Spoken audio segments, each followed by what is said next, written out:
they fiercely assail.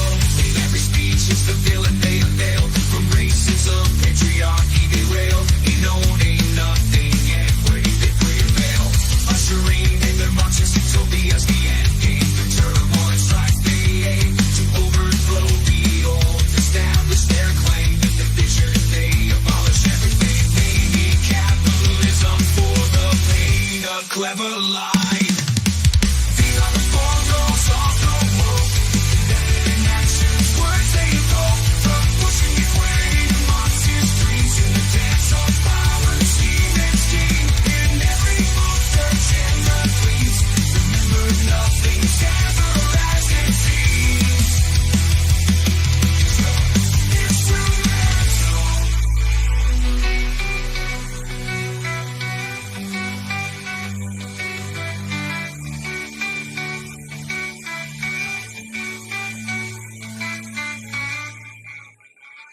Gain power, stabilize, bring capitalism into the monstrous utopia. That's what they want, that's what they want. Abolish capitalism. These are the portals of the wolf. Competitive actions, words they invoke. From pushing and playing the monstrous dreams in the dance of power, the scheme and scheme. In every move, the agenda leads. Remember, nothing's ever as it seems. This will answer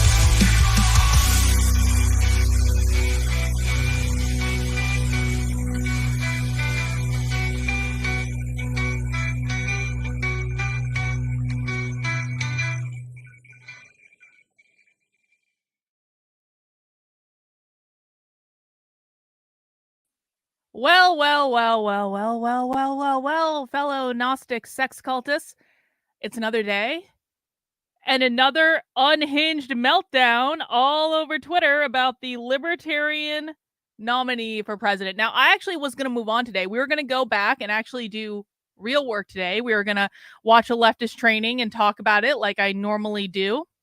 But it just seems as though fate is not allowing that for the day because there are so many retards on Twitter, yo. I have to say, listen, Twitter is a great place in that you have access to all of the information that you could possibly want in the world. It's phenomenal in that regard. You have real-time access to breaking news constantly. There's always something going on. You can always look into things and find information about what people say, what people think, how people evolve over time. It's beautiful. Beautiful, beautiful, beautiful, beautiful, beautiful. However, there are a lot of retards on Twitter. There are a lot of willfully ignorant, emotionally immature retards on Twitter. And sadly, it really does seem that those who are considered to be influencers are the most retarded, most emotionally immature of all. And this is why I have never gotten along with this crowd. Because I never wanted to be a content creator on the internet. This was not my life. This is not my. I never wanted to be a comedian, and I never sucked so badly at being a comedian. I had to default to doing political commentary and then doing comedy on the sides because I couldn't just make it as a full comedian. I could only make it as a comedian if I did political commentary and said things that people wanted me to say, and then they would pretend I'm funny in return for me saying things that they wanted me to say. I never wanted to be a comedian, so I never had the pleasure of being a failed comedian turned political commentator. Mac B says, the struggle must be real on Twitter based on the title for today's episode. Oh yeah, we're gonna talk about that. No. Now, I am funnier, I think, than most of the failed comedians turned political commentators, which is why they're failed comedians. They weren't funny in the first place. And in order to find success and to have an audience, they had to become political commentators and grifters who would say whatever they needed to say in regards to getting an audience. And then because they said the things that their audience wanted them to say, they laughed at their jokes in return, even if their jokes aren't funny. I mean, I'm talking about Dave Smith. Maybe I'm talking about Dave. Maybe I'm also talking about Chrissy Mayer, but Chrissy Mayer's not here right now. Chrissy Mayer's not on the docket for today. So let's remove that piece of shit from the equation and put it over there for right now. It can rest on the other side of the room. So I never wanted to be a comedian, therefore I never became a failed comedian. I never wanted to be an actor, therefore I never became a failed actor turned commentator. I never even wanted to be a content creator on the internet. I was just like an organizational psychologist that happened to go viral and then like got pushed off a goddamn cliff and had to spend the rest of my days on video, which I don't even like being on video. I don't like having my picture taken. I don't like being on video. I don't like doing any of those things. And yet here I am. And I think because I do actually have real world experience and I am professionally an organizational psychologist and I know how to do all this stuff, I made the assumption that other people knew how to do this stuff too. But wouldn't you know it, guys, when you're a failed comedian, they never teach you how to do this stuff. When you're a failed comedian, they never teach you how to behave like an emotionally mature adult. Well, yep, there is the redheaded MAGA grifter known as the redheaded libertarian. Though I really think, can we just force Josie? Can we all make a rule among us that Josie has to give up that title? I'm sorry, Josie is not a libertarian. Josie is a MAGA grifter. From now on, I will only be referring to Josie as the redheaded MAGA grifter because that is what Josie is. She is the redheaded MAGA grifter. And you're right, Josie isn't a failed comedian or a failed actress, but she has the boobs. She has the boobs. She has the hair. She made a calendar where she was holding a pie. Ah! Yeah, Josie and Clint have lost their fucking minds. Well, and also Clint Russell was never, I'm sorry, Clint Russell was always a conservative. And I knew this from the moment I met Clint Russell a couple of years ago. He was always a conservative. So I think we've got a list of people who should never, ever be allowed to carry the banner for libertarianism ever again. Dave Smith, and I'm going to be ranting a lot today about Dave Smith. Clint Russell, Liberty Lockdown. Josie, the redheaded MAGA grifter. Tim Pool should never pretend that his audience is libertarian again because they're not. And by the way, the reason that I say that these people should never be allowed to call themselves libertarian again is they are all shitting on and smearing the only anti-war presidential candidate in the race. Well, no, we have to give Maj Toure credit.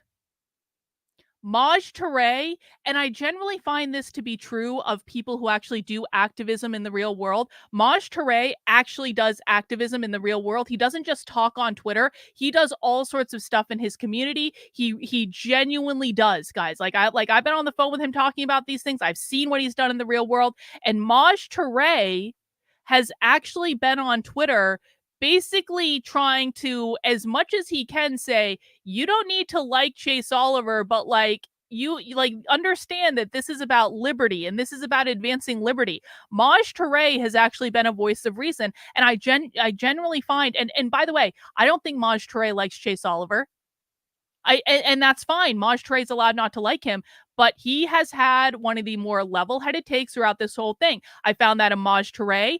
Donnie the Misfit, who used to be called Donnie the Dom, but she's now changed to Donnie the Misfit for some reason. I don't know. Donnie's name was so good. I don't know why Donnie had to change it to Donnie the Misfit, but that's okay. We still love her. Donnie the Misfit has been, she's a boots on the ground activist. She's been a voice of reason in this. Jeff Charles, boots on the ground activist. He's been a voice of reason in this. There have been all sorts of people who maybe Chase Oliver wasn't their first choice for candidate.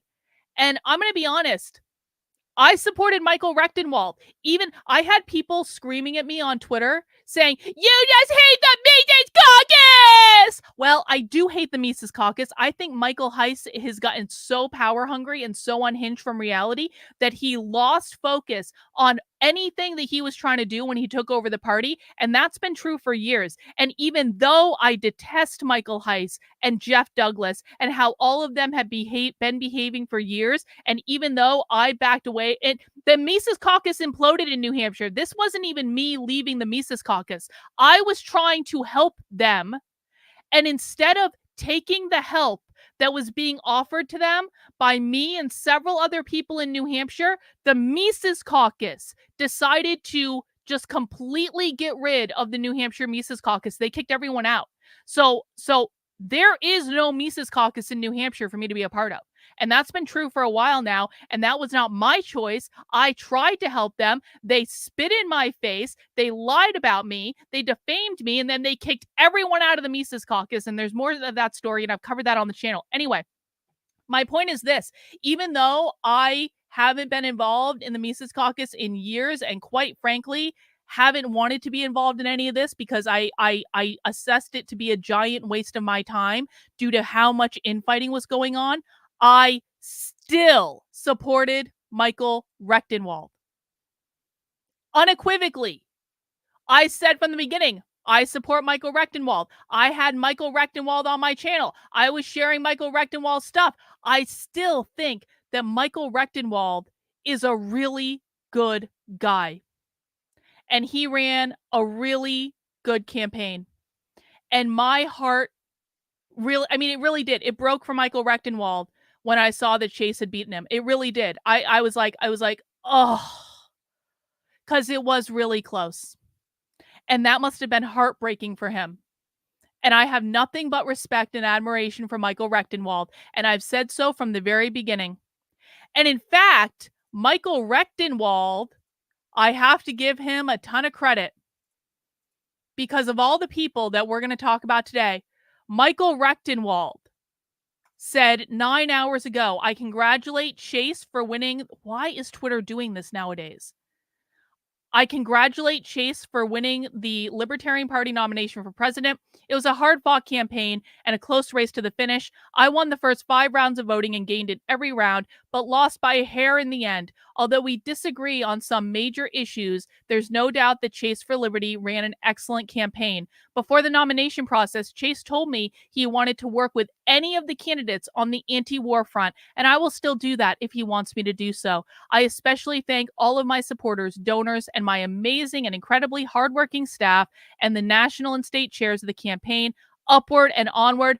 Guys, this is how you do it. This is how you do it. You fight a hard fight. You give it your all. And then if it doesn't go your way, listen, there's no doubt that Michael was disappointed in the way this went. A lot of people were disappointed. My heart broke for Michael Rechtenwald when I saw the results. It really did. And I said so on Twitter. But you know what you do? You take a day. You calm down. You let the adrenaline leave your body. And then you put on your big boy pants and you support the nominee of the party. Michael Rechtenwald has behaved responsibly in this situation, and I would have expected nothing less from him. And this is why he has my respect, and this is why he had my support the first time. And if everyone was behaving like Michael Rechtenwald was behaving, then I would have no problem, and we wouldn't even be talking about this right now, and we would be watching socialism, and we would be talking about the left. However, sadly, most people are not behaving in the way that Michael Rechtenwald is behaving. And we're going to talk about that today. And we're going to watch some videos. We're going to watch Tim Pool's reaction to it. Tim Pool, who pretends he's a libertarian in some sense, but really is a conservative. He's a conservative grifter, grifting to conservatives who think they're libertarians, but they're really not. And I say this as someone who, I live in New Hampshire. I'm around a lot of libertarians. A lot of my friends are libertarians. Regardless of any rumors you might hear about all libertarians hate Carlin, that's actually not true. I actually have a lot of friends who are libertarians. I have learned about what it means over the last 3 years that I've been a libertarian. I have been so blessed that the people that I have learned about what it means to be a libertarian and libertarian philosophy, they are some of the most hardcore liberty activists in the world because I happen to live with them in New Hampshire. And what I will say is there is a big difference between a conservative that believes they're a libertarian and an actual libertarian. Those are two different groups. Conservatives who believe they're libertarians are not libertarians. Now, It is perfectly fine if you're a conservative. Perfectly. I truly and sincerely don't actually care what other people believe. People who watch my content know that I actually think that the country is irrevocably fucked. I think in about 10 to 15 years, we will have descended into the Marxist utopia. I don't really think there's anything we can do to stop it. And so, kind of like one of the reasons that I kind of pulled back from even being involved in politics is just all the bickering and all the infighting. It like no one actually wants to solve the problems. No one actually wants to talk about what's going on. No one actually has any vested interest in fixing the cultural revolution that we are all a part of. And so because there is simply not the will to stop the far left cultural revolution that we are all right in the middle of right now, I think we're irrevocably fucked. And I don't think there's much we can do about it. And so I decided to turn my attention to learning as much as I could about what the far left believes, what they're doing, how they're doing it. That's normally what we do on this channel, analyzing it, and quite frankly, preparing people for what's coming. And maybe if what I do has just the tiniest impact and encourages people to look at the real problems that we have facing us right now, then maybe I thought maybe we could hold it off a little bit more, or maybe a miracle could happen and something could happen to stop this. That's where I focused my energy. This is why I stopped being involved in politics in the first place, because it was constant bickering.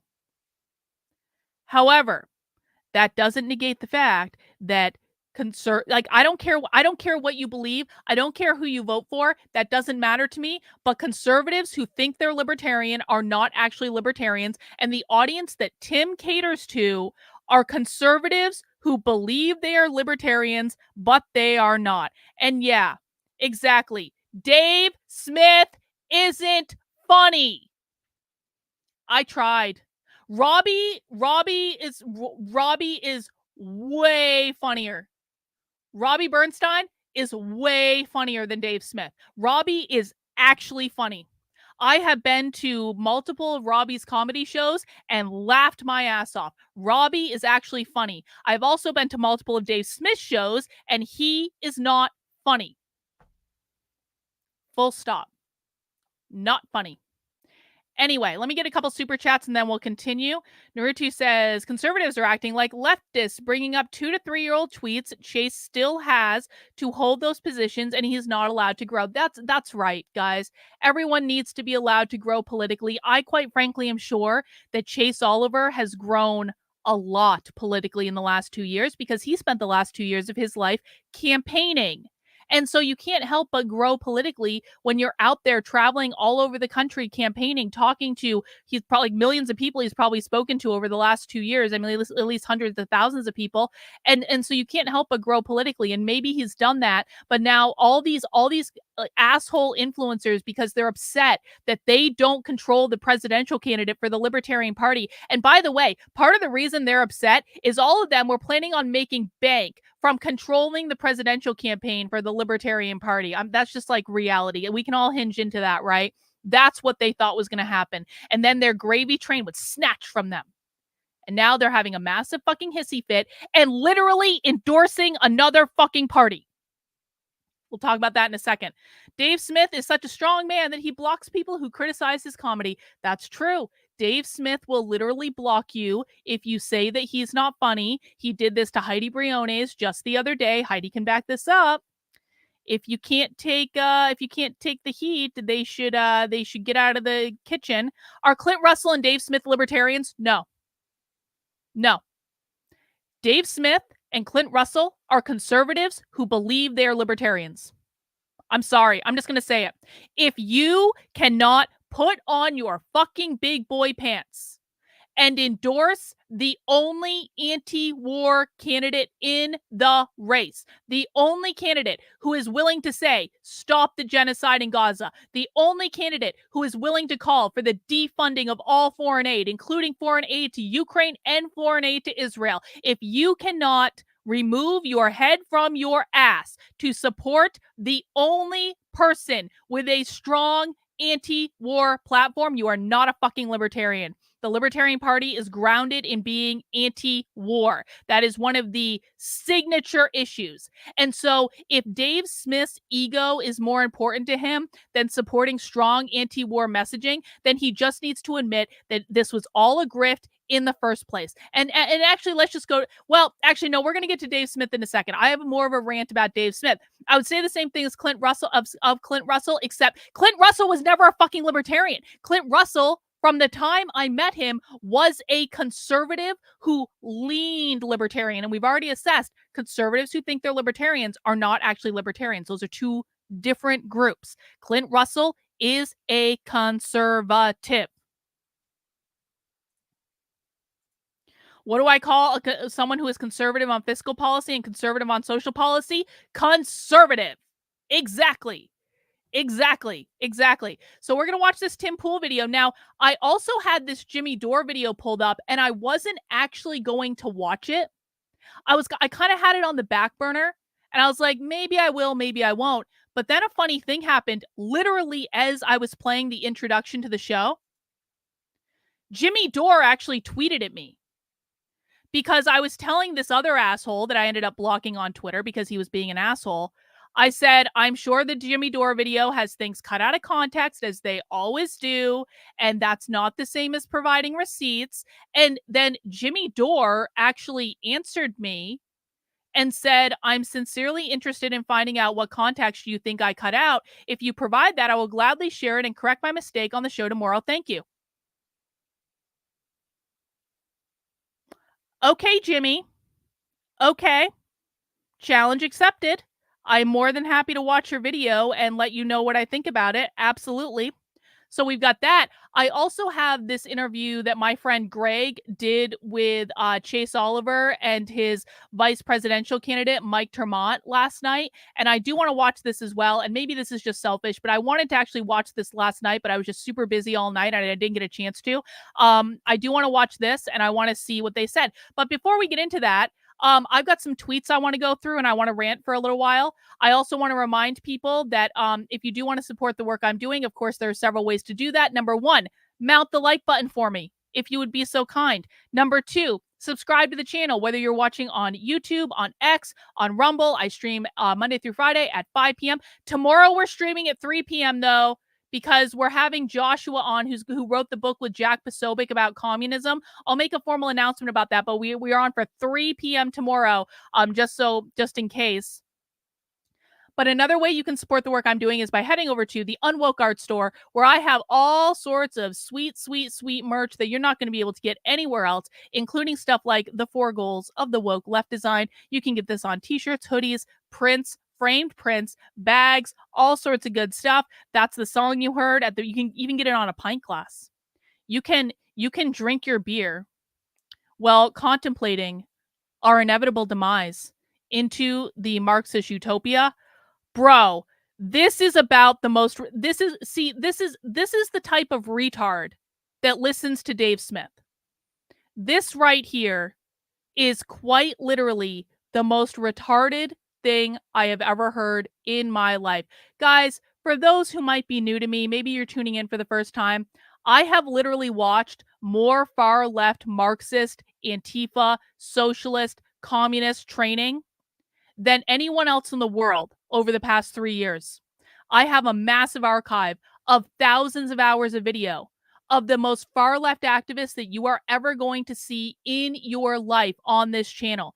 My audience spends over a dozen hours a week watching far left woke activism with me so that we can study them. We know who the activists are. We know who the organizations are. We know what they're doing, how we're doing it. We have infiltrated more far left trainings than anyone else. We've gone inside their private trainings and put them on the internet. I've gone undercover at their in-person events. More, like, I could go on and on and on and on and on. The idea that Chase Oliver is an Antifa Marxist is one of the most retarded things I have ever heard in my life. And only literal retards who have never actually listened to Marxists or Antifa activists in their life would believe that he is an Antifa Marxist. No, he's not actually pro-vaccine mandate. That's not true. Chase Oliver is in favor of businesses being able to create rules for their business. A business owner saying, I only want to hire vaccinated people is the right of the business owner. A business owner can also say, I don't care if someone's vaccinated, and that's fine too. This is a bullshit smear campaign that's being spread by Dave Smith and Clint Russell and Josie the redheaded MAGA grifter and Tim Pool and Jimmy Dore and all the other morons who don't bother to actually look into context and find out what people actually believe. So no, retard, you're wrong. And sadly, Andrew, oh, see now, Andrew, listen. I have a rule. In order to be in my audience, you have to have an IQ of at least a 100. That's because we watch really heavy content on this channel, man. We go in deep, we look at nuance, we ask questions that other people on the internet don't even think of. We go into places that no one else even knows about. And so really, in order to follow my content, you have to be smart. And that's why I have a general guideline that if you don't have an IQ of 100, you just don't belong here. Because, Andrew, we can already see that you're about maybe 75 or 80 on the IQ. Maybe an 80 level IQ would be like a good day for you. And I'm sorry, Andrew, that's just not high enough to be on this channel. There's plenty of retarded content you can go and watch. Dave Smith would be a good place for you. The Liberty Lockdown podcast, excellent choice. Tim Pool will tell you whatever you want to hear, bro. He will whisper sweet nothings in your ears and you open your 80 level IQ wallet and you give him your money. But you just don't belong here. And so now I'm blocking you because you're not actually smart enough to follow along with what we're doing. And we'll all be happier and you'll be happier as well. As a reminder, if you're new to my channel, there are 2 rules in my chat. Number 1, don't be a dick. Do not insult me. Do not insult other people in the chat. I can say and do whatever I want because you are in my house. I am not in yours. You are in mine. As long as you don't insult me and you don't insult other people in the chat, ain't gonna be no shit. All right? Rule number 2, no whining. If I ask you to stop doing something, just stop doing it. All right. So if you want to buy some merch, head over to the Unwoke Art Store. You can buy some sweet merch there. Also, I do have a sale in the Unwoke Art Store where if you get over $100 or more in merch, use the code REDMAY, REDMAY, for about a couple more days, and you get 25% off your entire order. Again, that is promo code REDMAY, REDMAY, over at unwokeart.com. $100 worth of merch. You get some free stuff. Everyone's happy. All right, let's dig in. So we already talked about Michael Rechtenwald's tweet. And again, I just want to congratulate Michael Rechtenwald on being, quite frankly, the adult in the room. And I would expect nothing less from him. He's a professional. He's a good guy. I still count him a friend. I hope he counts me a friend.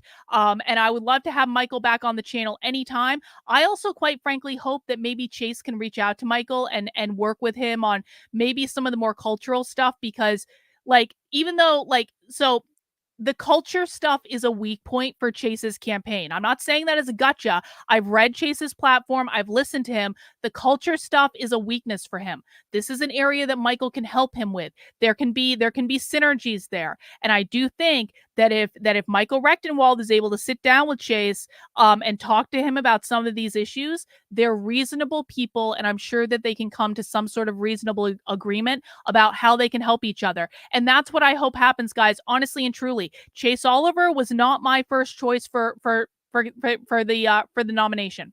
Michael Rechtenwald was my first choice. But at the end of the day, when someone wins, you have to put on your big boy pants and do the right thing. And the right thing in this case is doing what you can to support the party and support the nominee that the party chose. That is what being an adult looks like. Now, I just want to touch base on this real quick because we didn't get a chance to talk about this yesterday, but I really want people to know how boneheaded the Mises Caucus is. I saw this happen in real time, and it pissed me off so much. So this is Kara Schultz. Kara Schultz has been a longtime activist within the Libertarian Party. I don't get along with Kara. Kara and I have very different views of the world. However, when Kara is right, she is right. And on this, she's right. So how the Libertarian Party works is people like Josie, the redheaded MAGA grifter, Josie is running around saying, the voting was rigged. It was rigged. It was rigged against Michael Rectenwald. The voting was rigged. That's Josie, the redheaded MAGA grifter. She's been complaining about this all over Twitter. Now, the voting was not rigged at all in any way. What happened was there were 7 rounds of voting to get to the presidential nomination. The voting went late into the night. And sadly, no, go fuck yourself. Run right back to your Republican Party. Goodbye. I'm in no mood. No mood, guys. We're going to focus on this. And if you want to whine out your feelings, you're not going to do it in my chat. You're going to go onto Twitter. Okay? Don't do it here. So what happened with the voting is that the voting went late into the night on a Sunday. Now, a lot of Mises Caucus people apparently booked their plane tickets for Sunday afternoon. That was stupid. And I'll tell you, I was a Mises Caucus delegate in 2020. Or excuse me, not 2020, 2022. I was literally a Mises Caucus fucking delegate at the Reno Reset. And therefore, I know that in 2022, there was a delegate manual that was created by the Mises Caucus that specifically told the delegates to make sure that you are going to be there for the entire length of the convention. You are responsible when you are a delegate for being there for the entire convention. Sadly, apparently the Mises Caucus didn't do that training this time because a lot of Mises Caucus delegates decided to leave on Sunday afternoon instead of staying until Monday, which they damn well should have done. And people can say, they had to work. It was Memorial Day weekend, bro. It was literally Memorial Day weekend. 90% of people have Memorial Day weekend off. And even if they didn't, if you cannot accept the responsibility that you took on when you took the role of being a delegate in the first place, don't do the job. And if you can't do it, and that's just the way it goes, then don't complain. Sounds like they're trying to cause problems, i.e. destabilize the system. It does, doesn't it? It does. So the voting went late into Sunday night. In like the 6th round of voting, it was down to 3 choices: Michael Rectenwald, Chase Oliver, or Noda. Noda means none of the above. Libertarians always have an option to choose none of the above. In that 6th round race, it came out that Chase Oliver had like 49.75% of the vote, and Michael Rectenwald had like maybe like 47% or something. So Chase Oliver just not only did Chase Oliver narrowly beat Michael Rectenwald, which knocked him off the ballot, but Chase Oliver narrowly missed the margin that he needed to get the nomination in the 6th round of voting. Because in order to win a Libertarian election, unless they change the rules, you have to get over 50% of the vote. So Chase Oliver was this shy of getting 50% of the vote in the 6th round. Now, what he did do, though, when he beat Michael Rectenwald in the 6th round, is he knocked Michael Rectenwald out of contention, and the 7th round was between Chase Oliver and Noda, none of the above. So those are the 2 options you have in the 7th round. You can vote for Chase Oliver, or you can vote for Noda. Now, here's the problem. Although Noda is always a valid vote, if Noda had won over Chase Oliver, it's not that Michael Rectenwald would have been brought back to be the nominee. There would have been no presidential nominee at all. That is what people were voting on. They either had the choice of Chase Oliver is the presidential nominee or no one is the nominee. And if no one had been the nominee, that would have been impactful for affiliates across the country. Let me read you Kara's Twitter thread on this. I want to be clear about something that happened last night. 37% of the delegates voted to end the party's entire future because their candidate lost. To vote to not have any candidate for president on the ballot because your preferred candidate didn't win had been successful, generations of work to achieve ballot access in states would have been wiped out. Guys, I worked on achieving ballot access in New Hampshire in 2022. Ballot access sucks. Ballot access sucks really, really, really, really badly. It is extremely expensive. It is extremely time consuming. This is the struggle that RFK Jr. is having right now. He is going to have to invest millions and millions of dollars in getting ballot access in all 50 states. If the delegates had voted for Noda over Chase Oliver, then ballot access would have been fucked up for affiliates all over the country.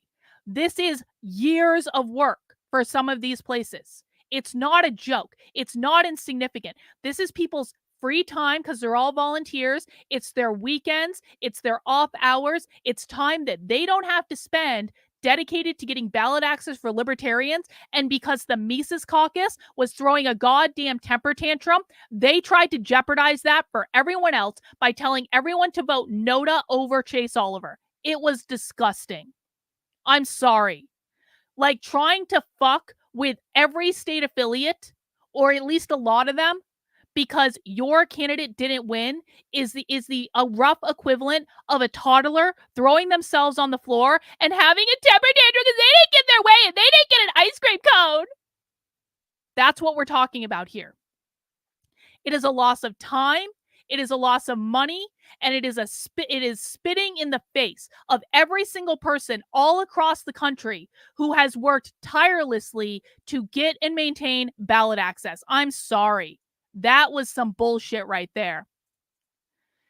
They could have abstained and that would have been fine, but Heiss and the Mises Caucus leaders pushed for a catastrophic Noda vote and 300 Mises Caucus members complied. I don't want to hear that MC leadership and those 300 people care about campaigns, candidates, or the party. They demonstrated in the clearest possible way that they do not.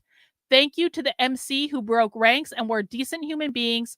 Please rethink the leadership in your organization and reflect on how close to unrecoverable disaster we came because of their temper tantrum. She is right. Michael Rechtenwald ran a great race. Michael Rechtenwald, extraordinary person, great candidate. He would have run a great presidential race. Michael Rechtenwald lost on the 6th ballot. And that's just the way it goes. That's just the way it shakes out. And the answer to Michael Rechtenwald losing and Chase Oliver winning was not to sabotage the efforts of everyone else all over the country. That's some bullshit right there. Just because they didn't get their fucking way. But I have to say, what I didn't expect, no, actually, I take this back. I absolutely expected Karen Ann Harlos to do this. Because Karen Ann Harlos is a lying snake. I'm sorry. I know she just got reelected as the organization's national secretary, and I'll say Karen Ann Harlos is a great secretary. She is. Karen Ann Harlos is also a lying snake. Karen Ann Harlos, and I know that because Karen Ann Harlos has directly lied about me on like multiple occasions. I'll tell you what she did. When I was calling out the Libertarian Party of New Hampshire for wrongfully removing the state chair because he took away the keys to the Twitter account, and this was a couple of years ago. Karen Ann Harlos was friends with the people running the LPNH Twitter. Karen Ann Harlos started complaining at me on Facebook because I was daring to call them out for wrongfully removing the duly elected chair of the state party. And then Karen Ann Harlos blocked me on Twitter. She blocked me on Facebook. She blocked me everywhere so she could just rant about me and I couldn't respond to her. And I kind of let that go because no one really cares about that, except I happen to know a member of the executive committee in the Libertarian Party of California, Trendelin. Not trying to throw Trendelin under the bus, But Trendlin is a fan of mine. She's on the channel all the time. I adore Trendlin, even when she makes me watch the Whatever podcast for no good reason. Trendlin is good people. Trendlin had a conversation with Karen Ann Harlos at the Libertarian Party of California convention. And I said to Trendlin, I said, can you just ask Karen Ann Harlos why she blocked me everywhere? Because I had done nothing ever but support Karen Ann. I had sent people to Karen Ann's channel. I had donated money to Karen Ann. I supported her re-election in 2022. And then all of a sudden, Karen Ann is bitching about me and blocking me for no good reason. So I asked Trendlin to ask her about it. When Trendlin asked, why did you block Carlin? Karen Ann lied and said that I had blocked her and I had gone after her and it was all my fault. That's just not true. So Karen Ann Harlos is a lying snake. And I wasn't actually at all surprised to find out that Karen Ann Harlos was in support of voting Noda over Chase Oliver, even though that would have cost ballot access for affiliates around the country. Karen Ann Harlos was one of the people who voted Noda in the 7th round. And she doesn't care if we don't like that. But the delegates went otherwise, mostly out of fear of ballot access. Yes, Karen Ann, sometimes other considerations are more important than your fucking feelings. Imagine going after me and thinking you can win. It might take days. It might take months. It might take years. But if you come after me when I've done nothing to you, I will always win. Every single time. I will take it and put it in my back pocket and I will wait. And I'm not done with this bitch yet, but we're not going to talk anymore about her today. I want to go on to some other people. Dave Smith. Now, on the evening of Chase Oliver's victory, Dave Smith did the right fucking thing. On the evening of Chase Oliver's victory, Dave Smith did the right thing. He posted, "Congratulations to Chase on his win. He wasn't my preferred candidate, but he ran a great campaign, put it together, and won.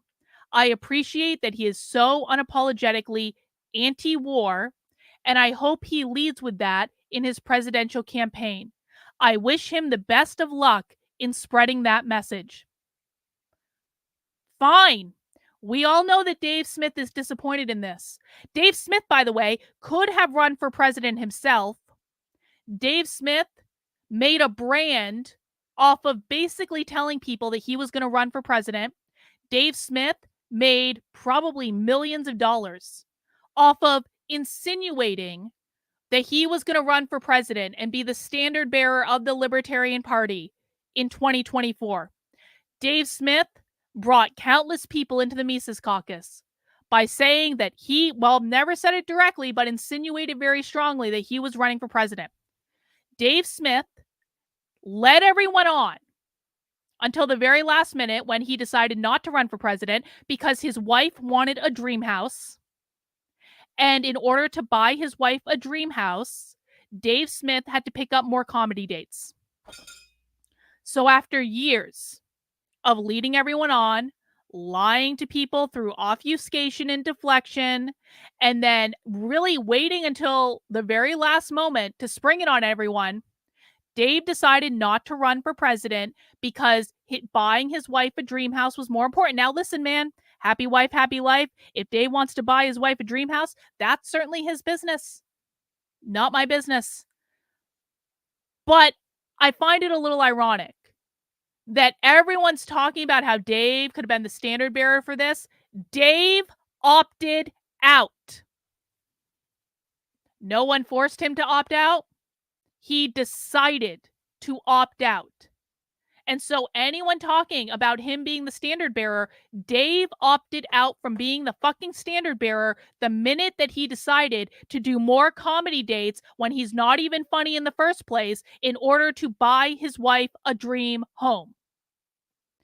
But You have to give him credit for the tweet that he posted on Sunday evening, because this was the adult thing. I'm sure that Dave was very disappointed in this. I'm sure that Dave was, I mean, this is really something they'd all been building towards for years and years and years. So there must have been disappointment, there must have been sadness, there must have been frustration, there must have been anger, and still he did the right thing, which is congratulate the person who won. And then the next day, Dave Smith, because Dave Smith is a pussy, Dave Smith caved to pressure, and he was getting flamed on Twitter. But he was getting flamed on Twitter, and God knows that's the most important thing. Guys, when you're a failed comedian who is not even funny, and you have built a comedy career off of this particular brand of libertarianism, and all of your supporters adhere to this, and the only people who go to your comedy shows are conservatives who believe they're libertarians because they want to believe they're libertarians desperately, because they don't want to believe they're conservatives because conservatives suck, but they're desperate to believe they're libertarians, and those are the only people who support your unfunny comedy. When those people backlash against you, it was inevitable that Dave Smith was too much of a pussy to withstand that. Because God knows, can't sacrifice the potential of the wife's dream house, you know? He's got to keep doing that comedy. And Dave Smith, as you remember, is not actually funny. So Dave has to pander to audiences that will tell him he's funny and give him money for being funny, even though everyone knows he's not funny. He has to pander to that audience, okay? And so because Dave receives such massive backlash from conservatives who believe they're libertarians when they're not libertarians. And again, my main point of contention is that Dave Smith insists he's a comedian when he's not actually funny. I mean, I don't even know why this point is debatable, really. But he does have to keep that wife's dream home, so he has to pander to the conservatives who think they're libertarians, who were really pissed off that Dave Smith was an adult and said congratulations to Chase Oliver. So Dave had to follow it up with, yesterday I congratulated Chase in person and on here, and of course I can't endorse him or vote for him, just as he wouldn't for me. Well, Dave, you actually took away that possibility when you decided not to run to buy your wife a dream house. He doesn't represent me or my camp or the things we stand for. Really, Dave, you don't understand. You don't stand for being anti-war. Dave Smith doesn't stand for being anti-war because Chase Oliver was very, very clear in his acceptance speech that the main point of his platform that he was going to be pushing was anti-war. So you're telling me that because Dave Smith is receiving backlash from conservatives who think they're libertarians, now, all of a sudden, Dave Smith has decided that he's not anti-war? Of course, I can't endorse him or vote for him. Just as he wouldn't for me. He doesn't represent me or my camp and the things that we stand for. I had people all over my comments yesterday going, I stand with Dave Smith. Trump 2024. When Dave Smith tweeted this, he implicitly endorsed a candidate for another fucking party. Now, Dave Smith's allowed to do that. Dave Smith can do whatever he wants. But you know what he can't do? Dave Smith has made millions of dollars over the past several years claiming that he wanted to bring people in to the Libertarian Party. Now, I always knew Dave Smith was full of shit because back in 2021, when I was still like doing the walkaway Democrat thing, and I had joined the Libertarian Party because I was really always much more libertarian than I was conservative anyway. But libertarians didn't come and recruit me in 2020. They came and recruited me in 2021. When I joined the Libertarian Party in 2021, I offered the walkaway audience disaffected lefties.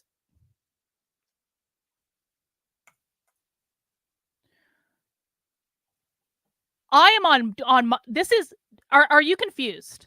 Are you confused? I don't give a fuck what Jimmy Dore said on Twitter. It doesn't matter to me at all. Are you confused right now? This is my show. This is my schedule. I'm not on yours. You're on fucking mine. Let's see what Jimmy Dore just said on Twitter. Let's see if I'm actually going to play Jimmy Dore's game right now, or if I'm just going to burn Jimmy Dore another day when I have more time to prepare.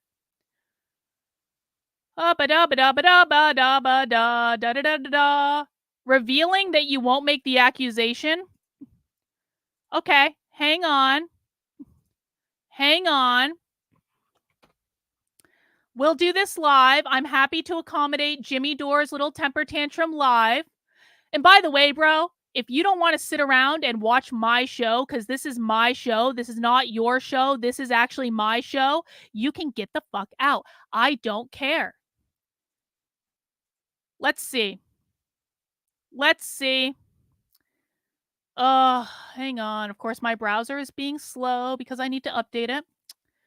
Let's see. We're going to my Twitter account now because I wasn't showing you my Twitter account earlier. I'm literally about to do it live on the internet, you whiny little bitch. I don't work on your schedule.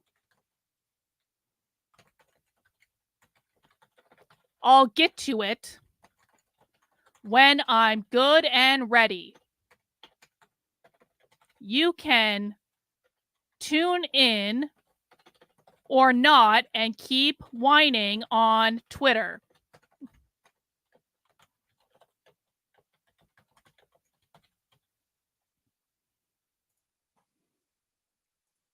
There we go. He can have maybe I won't even do it right now. I was going to do it live on the show today, but if Jimmy Dore really wants a full-throated response and Jimmy Dore thinks that I owe it to him to do it on his schedule instead of my fucking schedule, maybe I'll just wait. Maybe I'll go back and really dissect every little part of it, and I'll bring receipts that Jimmy Dore has no idea about, because really, we spent over an hour watching Chase Oliver yesterday. Jimmy Dore's video is 20-minute long. We spent over an hour watching directly from directly from Chase Oliver's mouth yesterday what Chase Oliver had to say.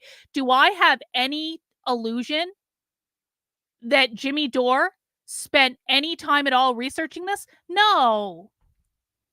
Because Jimmy Dore has producers. Jimmy Dore doesn't spend time on the internet watching primary source content like we do. Jimmy Dore has a bunch of little interns running around that watch content for him on Twitter, and usually it's clickbait content on Twitter, so you know it's clipped out of context because it's clickbait content on Twitter. And then Jimmy Dore's little intern producers find the clickbait content that's going viral on Twitter, and then they deliver it to Jimmy Dore's show. And it doesn't stop being clickbait content once it goes off of Twitter to Jimmy Dore's show. And none of it has anything to do with primary evidence, source evidence, or like reality. It's all just stuff to own people on the internet. And so then Jimmy Dore takes all that and he does a show out of it. And I will give credit to Jimmy Dore. Unlike Dave Smith, Jimmy Dore on occasion is actually funny. I haven't watched a lot of Jimmy Dore, but like I've tuned into him here or there, and he is funny at times. But he's still doing clickbait bullshit content on his show because that's what riles people up and that's what makes the money, honey. And we all know that. So if Jimmy Dore expects me to do something on his time instead of on my time, when I'm Jimmy, I'm very sorry. I don't have a team of producers, bro. I had other shit to do today that wasn't kissing your ass. I will get to you when I am good and fucking ready. Anyway, back over here, we're going to go back on my schedule. Is everyone back? Everyone back? Everyone take a breath. Breathe in, breathe out. Mount the like button if you should feel so inclined. We're coming back onto my schedule now. And on my schedule, we're talking about Dave Smith. And so the last thing I want to say about Dave Smith before we move on is that for years now, Dave Smith has made millions and millions of dollars lying to people, saying that his only goal was to bring in people to the Libertarian Party. Back to the story I was telling before I was rudely interrupted from my schedule. Back in 2021, when I had just got done touring the country with the walkaway campaign. I mean, you can get the popcorn now. You can get the popcorn anytime you want, bro. Your life is your life. Your property is your property. Your freedom is your freedom, Tate, and go get that popcorn. Back in 2021, when I had just finished touring the country with the walkaway campaign, when I had a massive audience of people who had just left the Democratic Party because they were sick of all the left shit, that's when I originally got in contact with Dave Smith. Let's just go get, there we go. Because when I joined the Libertarian Party, there were many people in the Mises Caucus in New Hampshire that wanted Dave Smith to come on my show and talk to me. And basically what I said is, I've got a whole bunch of and Dave Smith was running around at that time saying, I want to bring 100,000 new people into the Libertarian Party. And stupid me. I was still incredibly naive at this point. Not only had I not yet figured out that Dave Smith is not funny, I had also not figured out that when Dave Smith said, I want to bring 100,000 new people into the Libertarian Party, I hadn't figured out that that wasn't serious and it was just a grift. So I got in touch with Dave Smith and I said, hey, yo, I have all this walkaway audience. These are people that have just left the Democratic Party. A lot of them think the woke shit is bullshit. A lot of them, some feel at home on the Republicans. Some don't really know where they're going yet, but they all know the left is crazy, okay? They don't like the left. They all know the left is crazy, and I want to hand them to you on a silver platter.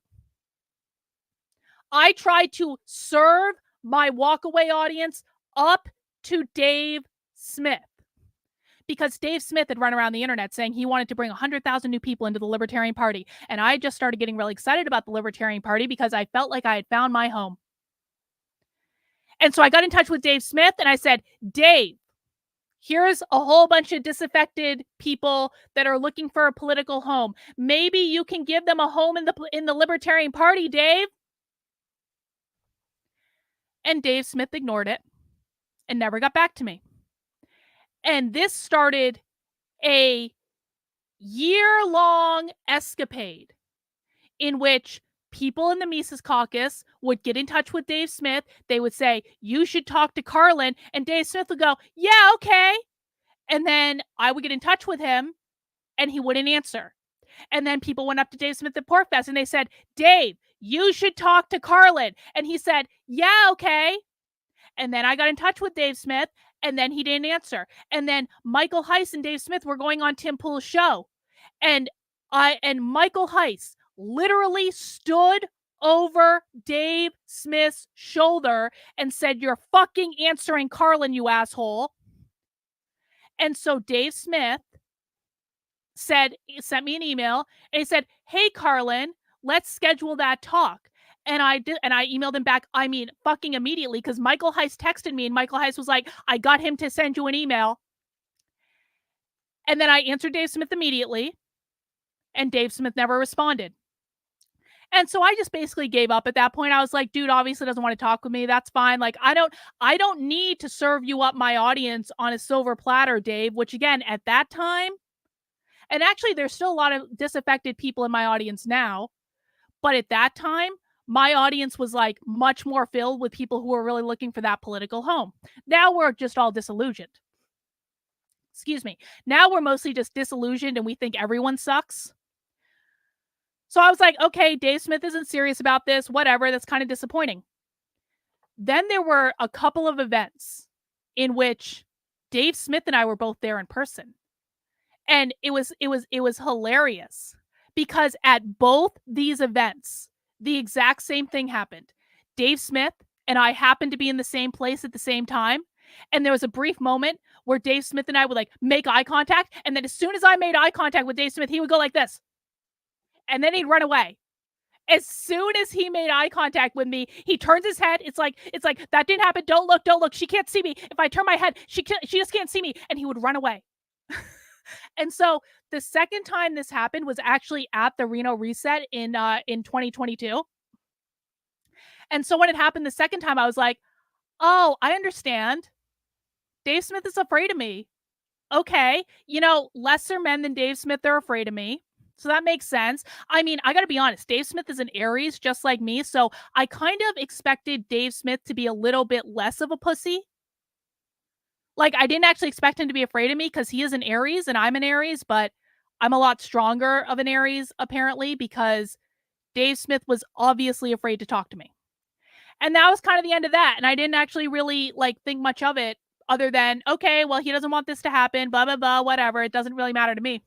Because by that point, by 2022, I'd kind of figured out that Dave Smith wasn't funny. And to be honest, I wasn't actually really that interested anymore. We were starting to do these deep dives into socialism. And so I was much more focused on all that anyway.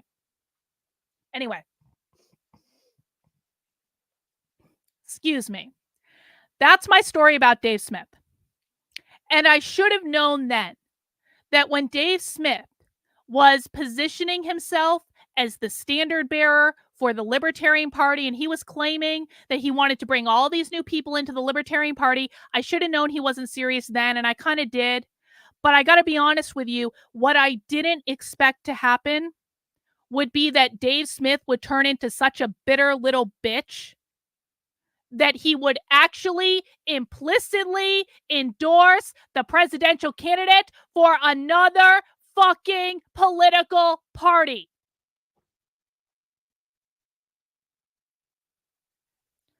Moving on.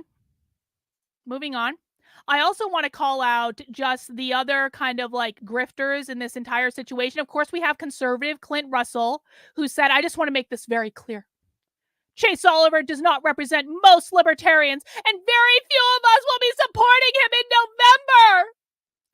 I, for one, will not be. And then Josie, the redheaded MAGA grifter, says, I, for two, will not be. Now, we forgive Heidi. We forgive Heidi for chiming in on this because Heidi, quite frankly, isn't really involved in libertarian politics. I don't mean this as any offense. I love and adore Heidi. Heidi is my lesbian, not girlfriend, because I'm afraid of eating pussy and I would never do that. But if I wasn't deathly afraid of eating pussy, I would totally hit on Heidi because Heidi is the best, funniest lesbian on Twitter. And so we forgive Heidi for I no hard feelings. I still we give Heidi a pass. Yep. Oh, I'm shocked. I'm so shocked. I'm so shocked that people are spreading the smear campaign. Whatever will I do? Oh no, I upset Jimmy Dore. Whatever will I do? See, I'm actually not even interested enough to know what actually, am I interested enough to know what Jimmy Dore is saying right now? I mean, listen, man. Like, I just got announced as a VIP at AFPAC yesterday. Like, I've already had the whole like if Jimmy Dore thinks he's going to create more chaos in my life than me getting announced as a VIP for AFPAC, I mean, Jimmy Dore probably has quite a big ego, but I think that might be a little much. No, I'm not really interested in what Jimmy Dore has to say right now, I don't think. I haven't been interested in Jimmy Dore in about 2 years. Like, why would I really start being interested in Jimmy Dore now? I guess. So Jimmy Dore can have all his cry feelings on Twitter. You know what? I've just decided just because Jimmy Dore is throwing a little bitch fit like a child right now on Twitter, I'm not actually going to review his video today. Jimmy Dore wants to try to struggle session me into doing something that I was going to do it anyway. All Jimmy Dore had to do was to be a good little boy and to wait until I got around to it on the stream. But Jimmy Dore didn't want to be a good little boy and wait. Jimmy Dore wanted the woman to do what he wanted right now. Well, I wasn't ready to, Jimmy. And so now that you're throwing a hissy fit on Twitter and presumably going to make my life, you know, not really difficult because I'm not actually really worried about this, but like cause a little chaos that I didn't really feel like dealing with. No, I bet you it is him tweeting. I'm just not inclined right now to give him my attention. So, I mean, he's kind of acting like a little bitch right now on Twitter, though, apparently. I mean, that's what I'm ascertaining. Yup. Jimmy, patience is a virtue. I don't work for you, bro. I don't care about I know like influencers always think that like you care about having their attention at any given moment. I haven't ever cared about having Jimmy Dore's attention, and I'm certainly not going to care now just because he's having a hissy fit on Twitter. Should have just waited. Should have just waited. Carlin did not run for LP leadership in New Hampshire. Carlin would never lower herself to do that job. Absolutely not. But I'll answer your question. I think that Angela McArdle is an excellent leader. Let's move on to Angela. I think that Angela McArdle is an excellent leader. We're not going to talk about him. He's immaterial. No. Let's go to this. I think that that was just a name on a ballot. It wasn't a real campaign. So no, I did not run for leadership in any sort of thing. I put my name on the ballot because no one else wanted to do it. But back to your question, Seth, if you want to have a little patience. When Angela got reelected to chair, I'm going to be honest, Angela made mistakes in the first term. She absolutely did. Oh, I'm a Fed?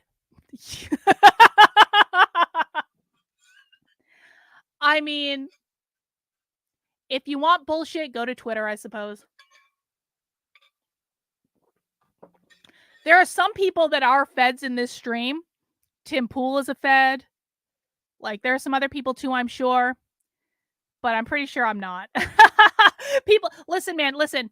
If this is an IQ test, guys. This is an IQ test. If you think I'm a Fed, you've probably failed the IQ test. If you think I'm not a Fed, you've probably passed the IQ test. You can be a judge of whether or not I'm a Fed, okay? Dave Smith is the Lauren Witzke of comedy. Ain't that the truth? Hang on, I have to get a water. I'm sorry. I should have been prepared. My throat is getting dry, and I have one can of bubbly left. Yeah, I heard today that Lauren Witzke is pregnant with a Mexican baby. Did you hear this? And I'm like, there's nothing wrong with having a Mexican baby. I don't really care if people have brown babies or not. It makes no difference to me. But I do think it's a little bit funny that Lauren Witzke, who is a white nationalist, is having the child of a Mexican. That's okay. That's all right. Anyway, back to Angela. Angela made mistakes in her first term. Angela also made some correct decisions in her first term. And I think that Angela is a highly competent leader that was put in an almost impossible situation. For a lot of people in the Libertarian Party, there was absolutely nothing that Angela could do that was right. No matter what she said, no matter what she did, she was going to receive bullshit from a significant number of people in her own party because of her association with the Mises Caucus, because of how she got elected in the first place. Now, that doesn't mean that's not a reflection on Angela.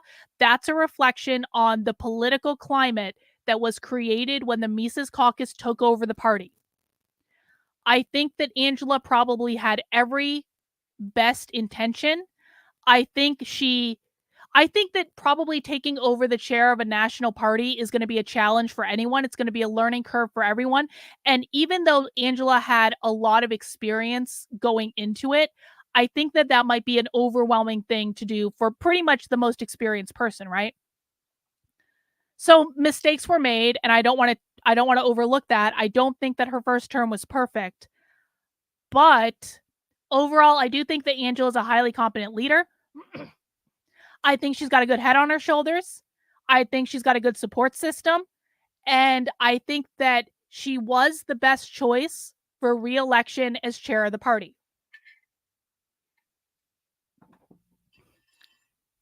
I also think that I'm happy. Excuse me, guys. There we go. My voice is back. There it is.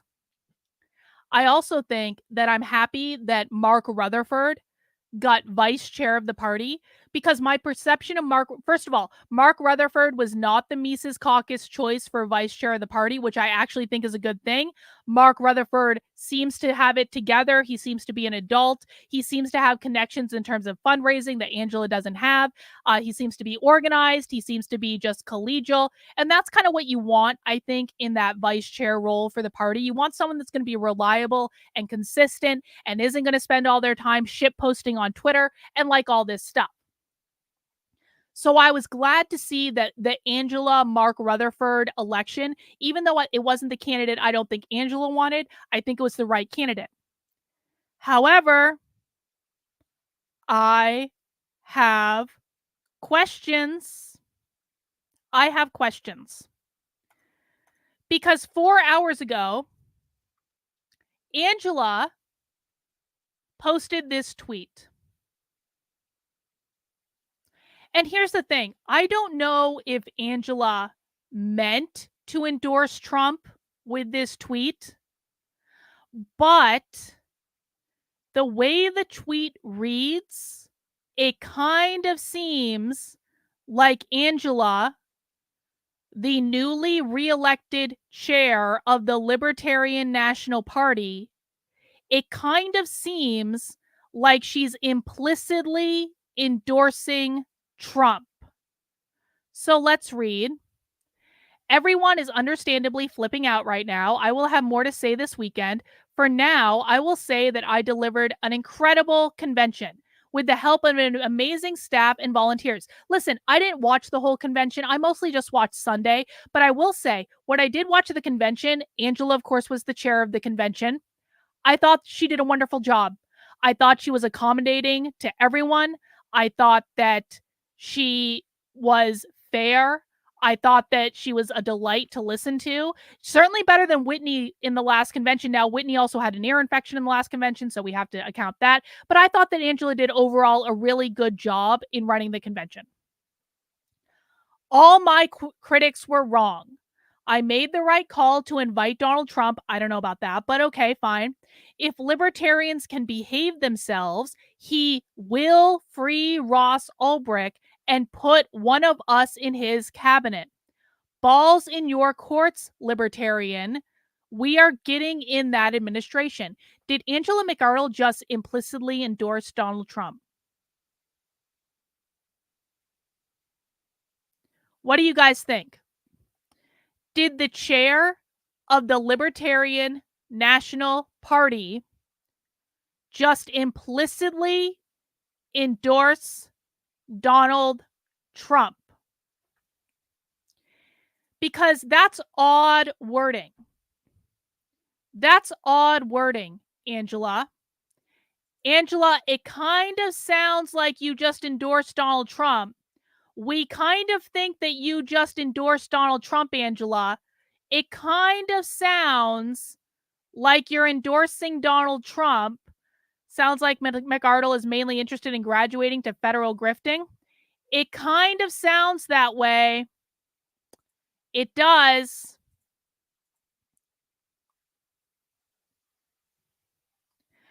And I went back and I double checked. Had Angela put out a tweet explicitly congratulating and endorsing Chase Oliver and saying explicitly in the face of Dave Smith, who again, Dave Smith and Angela are like BFFs, in the face of Dave Smith saying he would not support or endorse or vote for Chase Oliver, in the face of Clint Russell, Liberty Lockdown Podcast, saying he would not support or vote for Chase Oliver, in the face of the redheaded MAGA grifter Josie saying that she would not support or vote for Chase Oliver. These people are all Angela's friends. It seems to me like the responsible thing to do would be to leave it completely unambiguous.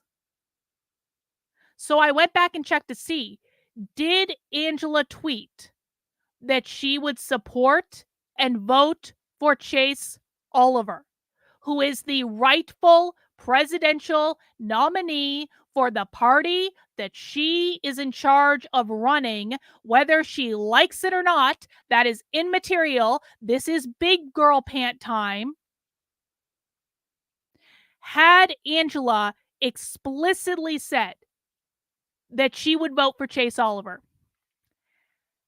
and at least when I pulled this up for this stream, no, she hadn't.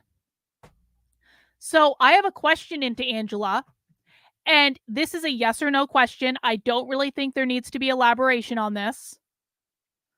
Will Angela McArdle give her full endorsement and commit to voting for Chase Oliver in November? Angela doesn't need to have a fucking story behind this. Angela doesn't need to weave a tale to deflect from this. This is a yes or no question. Is Angela going to endorse and vote for Chase Oliver in November? Because as chair, she is representing the entire Libertarian Party, and whether she likes it or not, Chase Oliver, the only anti-war candidate in the race, you losers, is the candidate that has been elected as the nominee by the delegates in Washington, D.C. to be the presidential candidate for the Libertarian Party. And I'm going to be very, very honest.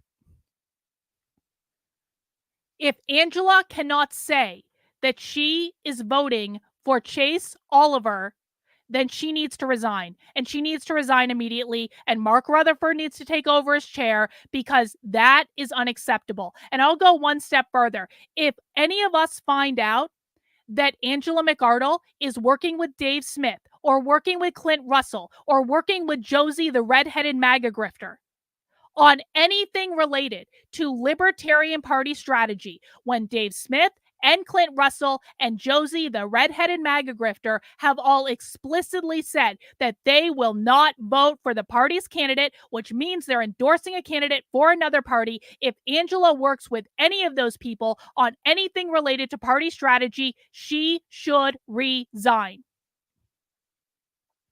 I like Angela, but there is a right and a wrong in this situation. Chase Oliver won. Chase Oliver campaigned for 2 years. Chase Oliver raised more in donations than any other candidate. Chase Oliver went to all 50 states. Chase Oliver has a team of volunteers that love him, that are out there for him, that are supporting him. There is a lot of good. You might not agree with Chase Oliver on everything, and that's fine. You don't have to agree with Chase Oliver on everything. That's what being a libertarian means. However, if the chair of the Libertarian Party cannot explicitly say that she is endorsing and voting for the candidate of the Libertarian Party, then she needs to resign. There is more than enough good in Chase Oliver's platform around issues that everyone can agree on. And again, if people cannot at least rally around the fact that Chase Oliver is the only anti-war candidate in the race, then they should just shut the fuck up and stop calling themselves a libertarian. Chase Oliver wants to abolish the Department of Education.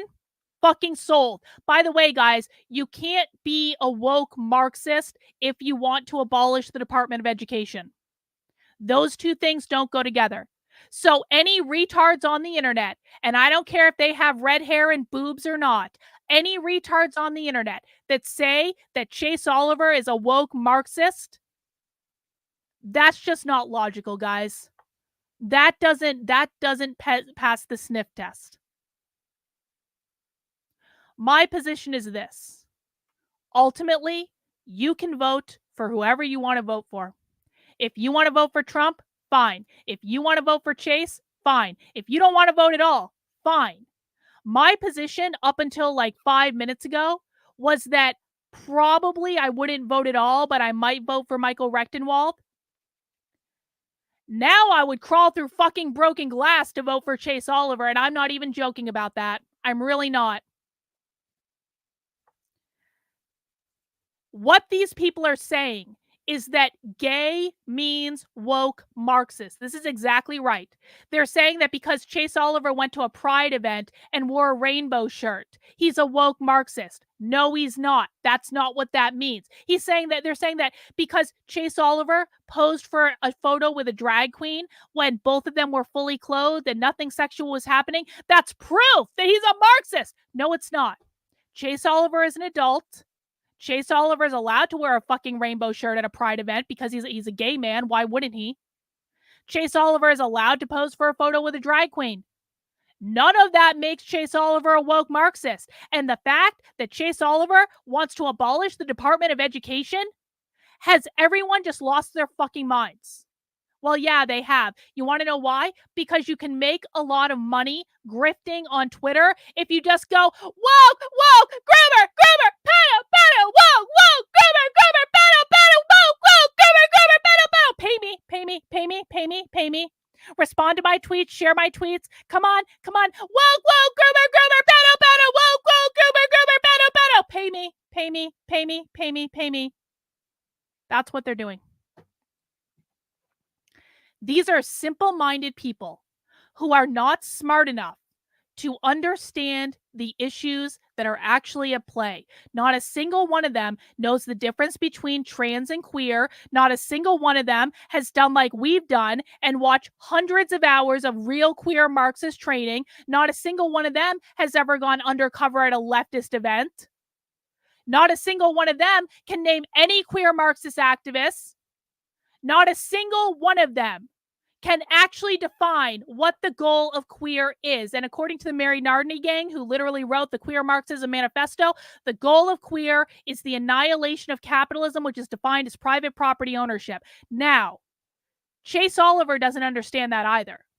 And I really do hope that at some point I get to have a conversation with Chase Oliver, and it can be in private if he doesn't want to broadcast on the internet, where I get a chance to show Chase Oliver how real queer Marxists define the term queer, because it has nothing to do with being gay. It has nothing to do with being trans. I don't hate gay people. I don't care if people are trans. Queer is a far left political ideology that is specifically designed to abolish private property, which is the definition of capitalism that they use. We have hundreds of hours of video that will back up everything I'm saying.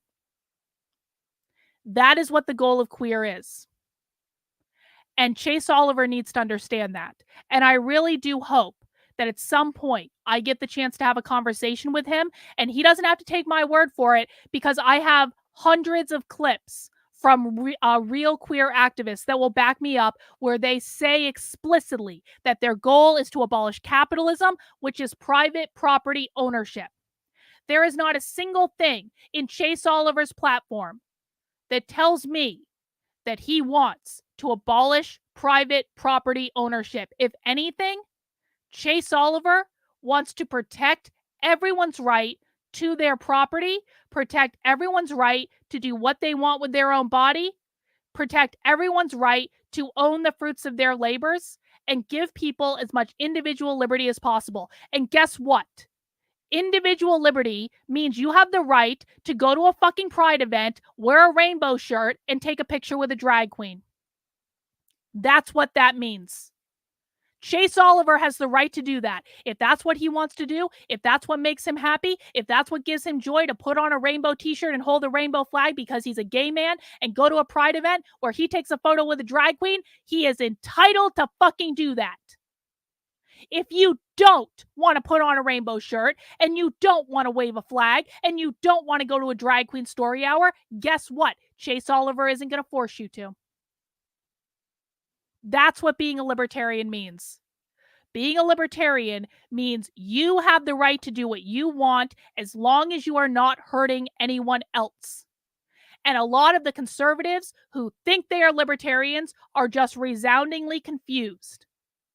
They think that being a libertarian means we don't have to be around gay people.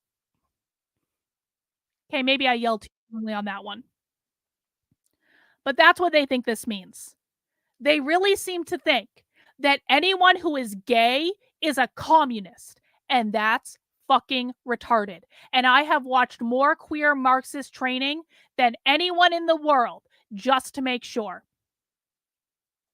So, an hour and 25 minutes later, do you guys want to watch this Tim Pool video? We're not going to do Jimmy Dore today because I'm sorry. I was going to do Jimmy Dore, and maybe we'll do it tomorrow. Maybe I'll just put together a response video in my copious free time. Maybe I'll do something like that. But I don't work on Jimmy Dore's schedule. And I didn't ask for Jimmy Dore's attention. And Jimmy Dore is pitching a little fucking hissy fit on Twitter. And I just think it's best. I mean, listen, I don't have kids, right? But my perception is that when kids are throwing a temper tantrum, you don't want to give them what they want. Like if a kid says, I want an ice cream cone, and you say, no, not right now, honey. And then the kid throws themselves on the ground. They start going, I want an ice cream cone. You're not supposed to give the kid an ice cream cone. You're supposed to say no and let them work out their feelings. So because Jimmy Dore decided to throw a temper tantrum, I can't give him what he wants. Because if I gave him what he wanted, it would just be reinforcing the behavior. And I actually wasn't even really that interested in watching his video in the first place. And so, sorry, Jimmy. Sorry. You'll just have to wait. And maybe I'll reply to you and maybe I won't. And we're just going to have to see how much I feel like digging into this tonight. Sorry, off topic, but Alex Stein tonight's Steel Toe is going to be on his show. Vic Mignogna apparently canceled. Oh, shit. Yeah, I got to get back into the Nick Rekieta stuff at some point. We'll see if it's going to be tonight. I don't know. Anyway, let's watch this video from Tim Pool to watch Tim Pool pretend to be a libertarian, but actually show that he's just a conservative, grifting to conservatives who believe they're libertarians. Let's watch his little meltdown about Chase Oliver, all right? Mount the like button if you would be so kind. Let's get this party started. We premiered my interview with Donald Trump. It was only about 17 minutes. The man was very busy. I am eternally grateful that they gave us the time of day so that we could sit down with the front runner for the 2024 presidential election. This interview took place moments before Donald Trump was set to speak at the Libertarian National. So I just want to point out two things. This is a picture of Chase Oliver wearing a mask in 2020. Guys, Chase Oliver didn't endorse mask mandates. Chase Oliver never said, to the best of my knowledge, that the federal government should regulate whether or not you wear a mask. Chase Oliver made the choice to wear a mask. That's his choice. I don't agree with it. I didn't wear a mask unless I absolutely had to in 2020, but a lot of people did. And guess what? He is a free person that is allowed to make that choice. A lot of people made the choice to wear masks in 2020. This is a picture of Chase Oliver saying, "Stop Cop City." But what Tim probably doesn't understand is that libertarians don't like police. Libertarians do not like the police. And so, of course, and Chase Oliver is very vocal in terms of police reform. So that's not a surprise either. Convention. He did. He called for the Libertarians to nominate him for their presidential candidate. They did not. Instead, the Libertarians, quote, select gay, Antifa-loving, Trump-hating, vaccine mandate-supporting, open borders enthusiast as their presidential candidate. I think this is the best outcome possible for Donald Trump. As the Mises Caucus of the Libertarian Party, they believe in closed borders. They are pro-life. They just don't like wars. They don't like the Federal Reserve. They want Julian Assange and Ross Ulbricht, Edward Snowden pardoned. There's a lot of things they don't like about the government, but they're basically Ron Paul libertarians. And now the Libertarian Party has nominated Chase Oliver, a far-left communist candidate. I'm going to show you his positions. Wow. So we have just confirmed Tim Pool's a fucking retard. Say it with me. Everyone say it in the chat. Tim Pool is a retard. The beanie's gotten to you, Tim. There was a time when you used to be smart. Tim Pool is now basically the mayor of Retardia. Yeah, expert reporting, Tim. Expert journalism there, Tim. Many in the Mises Caucus and many who are anti-war but pro-America libertarians have vowed that they will be supporting Donald Trump. In fact, one individual who called Trump supporters socialists said, with the nomination of a gay race communist. That's Jeremy. Tim Pool is quoting Jeremy Kaufman. Holy shit. Tim? Right now, Tim Pool is quoting Jeremy Kaufman's troll of conservatives at the Libertarian Convention. Oh my God. What the fuck? Tim, that's not real fucking journalism, bro. He will be supporting Donald J. Trump. Now, of course, my strong bet is that Jeremy's going to end up not voting. I doubt Jeremy Kaufman is going to vote for Donald Trump. I want to see Jeremy Kaufman's ballot. Jeremy can post a picture of his fucking ballot where he voted for Donald Trump, and then I'll believe it. It's been it was Memorial Day weekend, so we were not here yesterday. The episode we did with Trump was pre-recorded, obviously. And so this is my first chance to address everything we saw at the Libertarian National Convention. The first thing I want to do before I jump right into the story is explain to all of the libertarians who are lying about Chase Oliver. He is a vaccine mandate supporter, period. No, he's not. No, he's not. Hang on. Doing a cough drop. Hang on. Tim wants to say that Chase Oliver is lying. Tim, you're the fucking liar. What Chase Oliver supports, the best of my understanding based on what I've seen, I haven't talked to the guy or anything, but I bet he would say the same.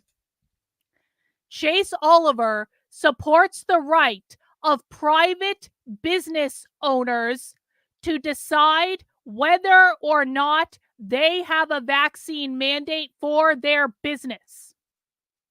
Chase Oliver does not support government mandates of vaccines. He supports the rights of private business owners to do what they want. And Tim, that's actually the libertarian position. It is not the job of the government to tell business owners how to run their businesses.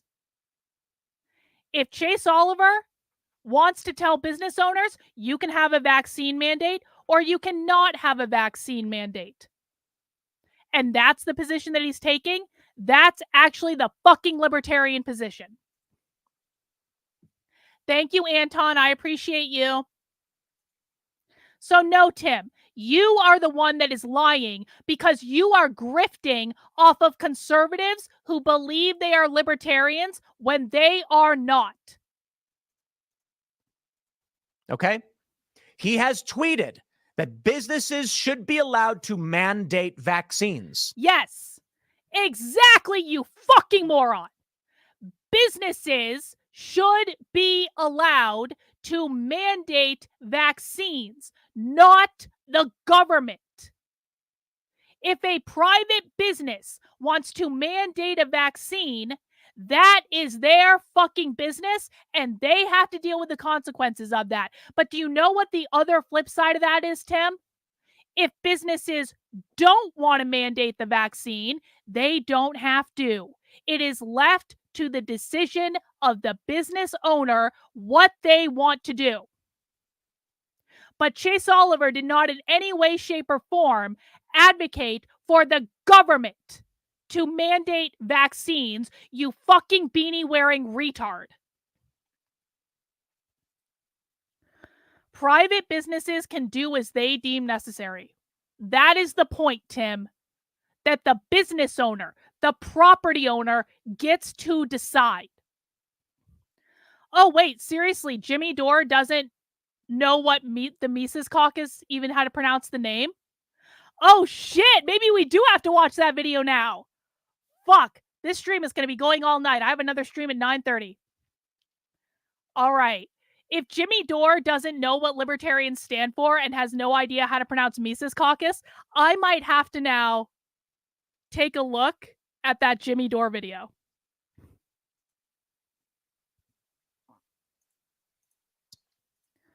Now, what these libertarians are doing, the reason libertarians, we call them, is they're saying, no, that's just private business. Yes! That's not a mandate. It literally is a mandate. It's not.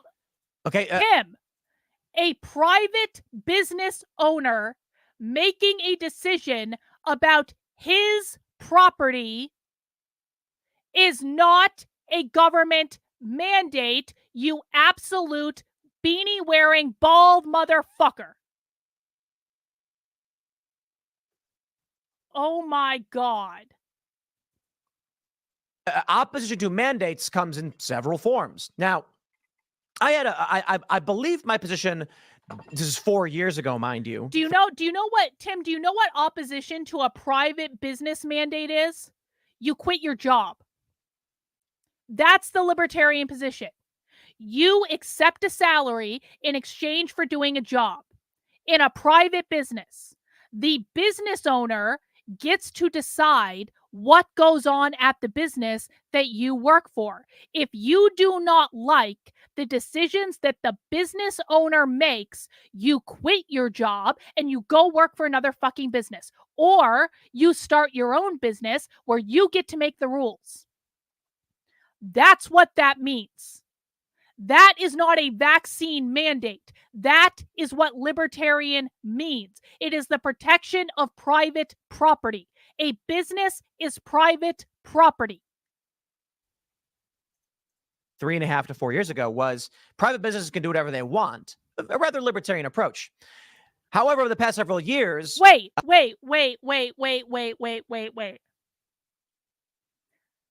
So Tim literally just said that his position was that private businesses can do whatever they want, and that's a libertarian approach. Exactly, you fucking shill.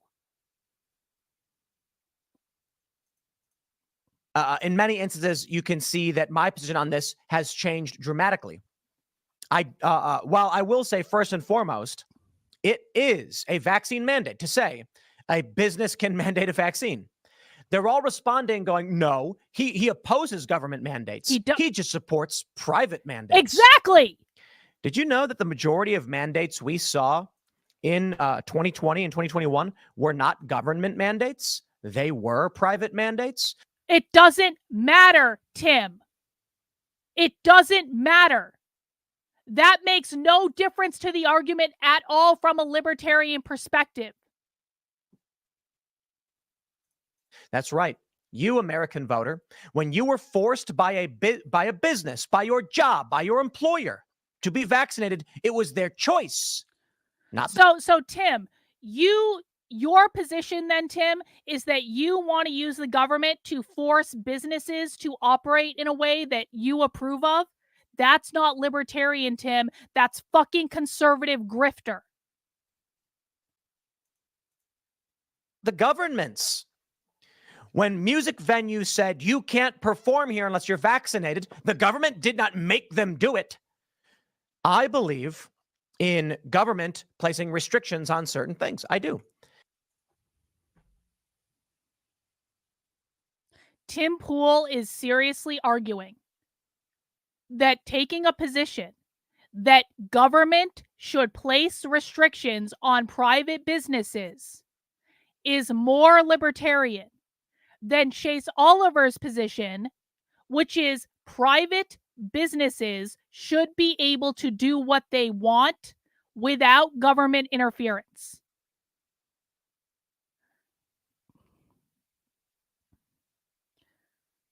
Let me ask my chat. Because you guys know me, I've talked a lot about libertarian philosophy over the past couple of years. Which is a more libertarian position? That a government can mandate what private businesses do, or that a government should keep their nose out of the affairs of private businesses and they can do what they want. Which is more libertarian? One, if it is more one in the chat, if it is more libertarian for a government to mandate what private businesses can and cannot do. Two in the chat, if it is more libertarian for the government to keep its nose out of it and the private businesses can do whatever the fuck they want. Tim, it is not a libertarian position that the government mandates what private businesses can and cannot do. Keep the fuck out of the free market, Tim. And for those who can't see it right now, I have a literal chat filled with twos. Tim is actually taking the leftist position on mandates. Tim is the one calling for the vaccine mandate.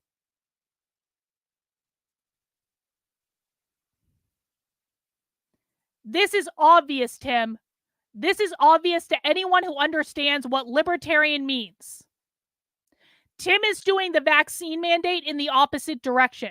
But Tim seems to think it's okay because he's just saying, you just can't do this in your business. No, Tim, it doesn't make a difference. It doesn't make a difference if the government is saying you must do this or the government is saying you can't do this. That is still a government restriction on a private business, Tim. You keep government and business separate. Tim is literally a woke authoritarian that wants to mandate what people can do with their private property. Talk about hypocritical.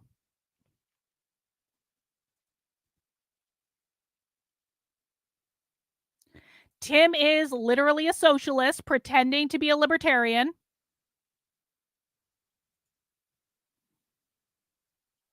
Ungoddamn believable. Unbelievable. And I think it's fair to say this idea that there is this principled document that will always be absolute.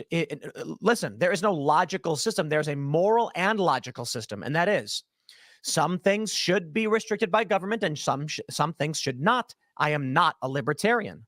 I lean libertarian on the political compass. No, you don't. Meaning I tend towards freedom, but I am not a big L libertarian, and I do not just blindly think the free market shall provide. I think to a certain degree, yes. But this is a man who supports vaccine mandates. No, he doesn't, Tim. And I'll break it down even further because I can explain to you exactly how when you guys see, we've only been watching this video for 5 minutes. Do you guys see how the fucking Twitterati, how Dave Smith, how Clint Russell, Liberty Lockdown Podcast, how Josie, the redheaded MAGA grifter, how Tim Pool, how all the Twitterati have twisted Chase Oliver's position because they're pissed off that they don't control the presidential nominee for the Libertarian Party. Are you guys seeing how this game is played? They all thought it was going to be Michael Rectenwald. They all thought that they were going to be able to control the campaign. They all thought that they were going to be able to control the talking points. And when they lost, like the little bitches they are, they decided to throw a hissy fit and completely smear Chase Oliver all over the fucking internet. Do you guys see this? Allow private corporations to mandate medical treatments, you see exactly what happens. The Post-Millennial says libertarians select gay, Antifa-loving, Trump-hating, vaccine mandate-supporting, open borders enthusiast as their presidential candidate. Well, earlier that night, Trump and RFK faced hostile reception at Libertarian Convention amid efforts to sway voters. I was able to interview RFK Jr., grateful for him giving me the time, 2 hours with RFK. And I'll tell you this about RFK Jr. When it came to issues of public health, and I think this is obvious to everybody, the man has a fire within him. When talking about environmental toxins, plastics, weird garbage, pesticides, all of that trash, the dude ignites like Goku going Super Saiyan. But when it comes to the stock issues, he seems not to have any particularly good answers. he has to play that game. He's running for political office. But I think it's fair to say that it's obvious where his passions lie, and everyone knows. When it comes to the issue of abortion, he's flip-flopped. Perhaps he's had a real change of heart. No. Wrong. The conversation is not about whether or not an entity should have the power to violate an individual's medical autonomy. An individual is not entitled to a job at a private business. It is the private business is the business owner's property. No individual is entitled to a job at a private business. The issue is, do we believe in private property or do we not? If you believe in private property, the business is the business owner's private property. They can do what they want with it. And if the employee doesn't like it, their medical autonomy doesn't need to be violated, but they can go find another job somewhere else. That is how that works. It is downright fucking socialist to say that the employees of the business should be able to dictate to the business owner how the business is run. That is literally a socialist position. That is what a dictatorship of the proletariat means. So your position is socialist. Chew on that. Chase winning exposed a lot of people and who they are and whether or not they're really libertarians. Agreed.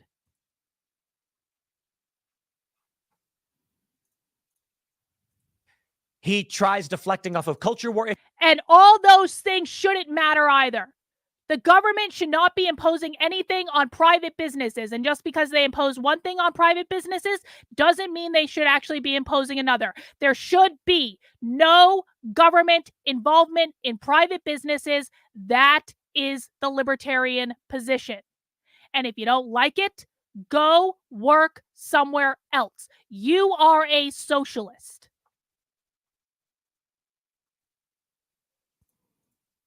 Issues thinking they're not relevant. Well, they're certainly relevant to many people. And when it comes to issues of health, he really does mean it. And I absolutely agree with and respect his positions on war and health. Now, as for Donald Trump, the media across the board will tell you Trump was booed, he was booed, he was booed. Trump staffers told us outright they knew Trump was about to walk into a room and get booed heavily. This was no secret. I don't care Trump about was this. also cheered. I don't care about Trump. I don't care about Trump. For a I want reason. to hear about Chase Oliver, Tim. This is supposed to be about video about Chase For- Oliver. I want to hear about him. I don't care. Joe Rogan. Oh, so Speared Tim several does know choices. it's Jeremy I'm Kaufman. standing with Donald Trump. Yeah. And how did it happen? Well, Because Jeremy Kaufman is also a bitter little bitch that takes his toys and goes home. Every single time Jeremy Kaufman doesn't get his way, Jeremy Kaufman did this with the Libertarian Party of New Hampshire when he got the keys to the Twitter account taken away for 2 days because he was tweeting racist shit from the Twitter account. They had the chair of the Libertarian Party that was just elected a couple months ago at the New Hampshire convention removed because he took away Jeremy Kaufman's keys to the Twitter account of the LPNH for 2 days because Jeremy Kaufman was tweeting racist shit and it was causing a lot of problems. When Jeremy Kaufman got kicked off the board of the Free State Project, Jeremy Kaufman made a whole round of shit for the Free State Project Online because he had caused so much trouble at the Free State Project that they ultimately kicked him off the fucking board. And now Jeremy Kaufman doesn't get his way with the nominee for the Libertarian Party, and Jeremy is saying, I'm taking my toys home and going for Donald Trump, guys! I can't wait for the LPNH Twitter account to be supporting Donald Trump, and let's see how that works out for them.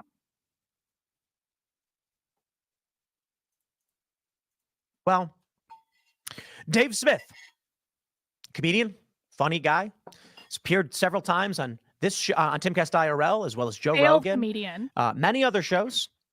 He was the guy. Everybody thought Dave was going to be the nominee. And then he And let me bought tell his you, wife a dream home. Dave Smith has got it in spades. He is tall. Okay, It's we're the not gonna TV listen there to at the Tim podium. He's gripping the sides like he pimping does. for Dave Smith. But he couldn't do it. For personal reasons, for family reasons, he said, I cannot do it. Dave Smith, if you missed the earlier part of the video, Dave Smith decided not to run for president because Dave Smith's wife wanted to get a dream home.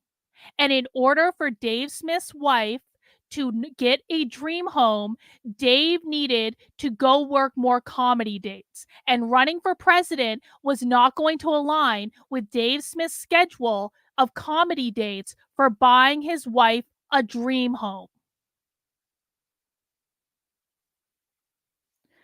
Oh, so you guys, those of you who have checked in on the Jimmy Dore video, Jimmy Dore is just repeating smears from Tim Pool, Dave Smith, Wall Street Silver, Redheaded Libertarian, anti-woke drag queen story time. Let's just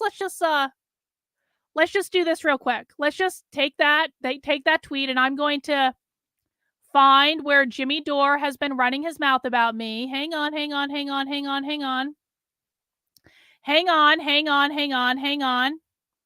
Hang on.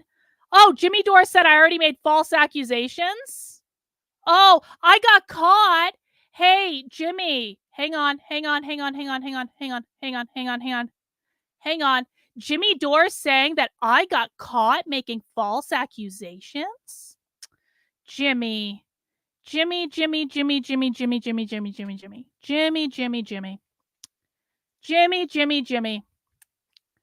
me just get this screenshot in here. Jimmy. Hi, Jimmy. I'm still live on the internet doing my show.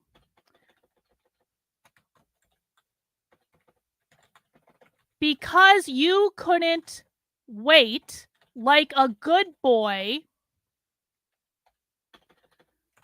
for me to get to your video, my audience reviewed it for me and confirmed you are doing nothing but spreading clickbait smears. Don't worry, I'll get to you when I'm good and ready.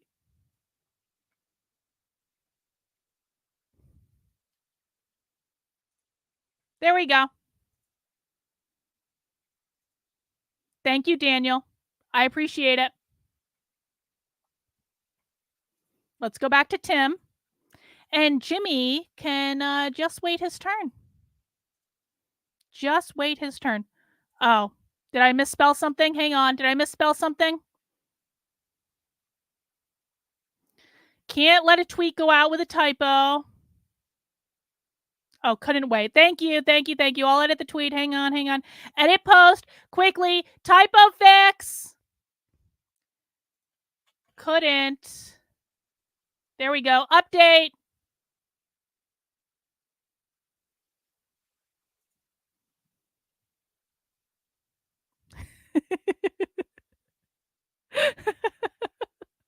Today's fun, huh?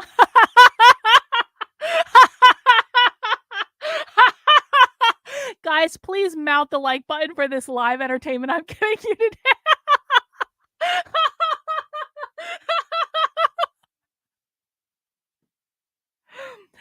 Everyone hates me, and I don't give a fuck.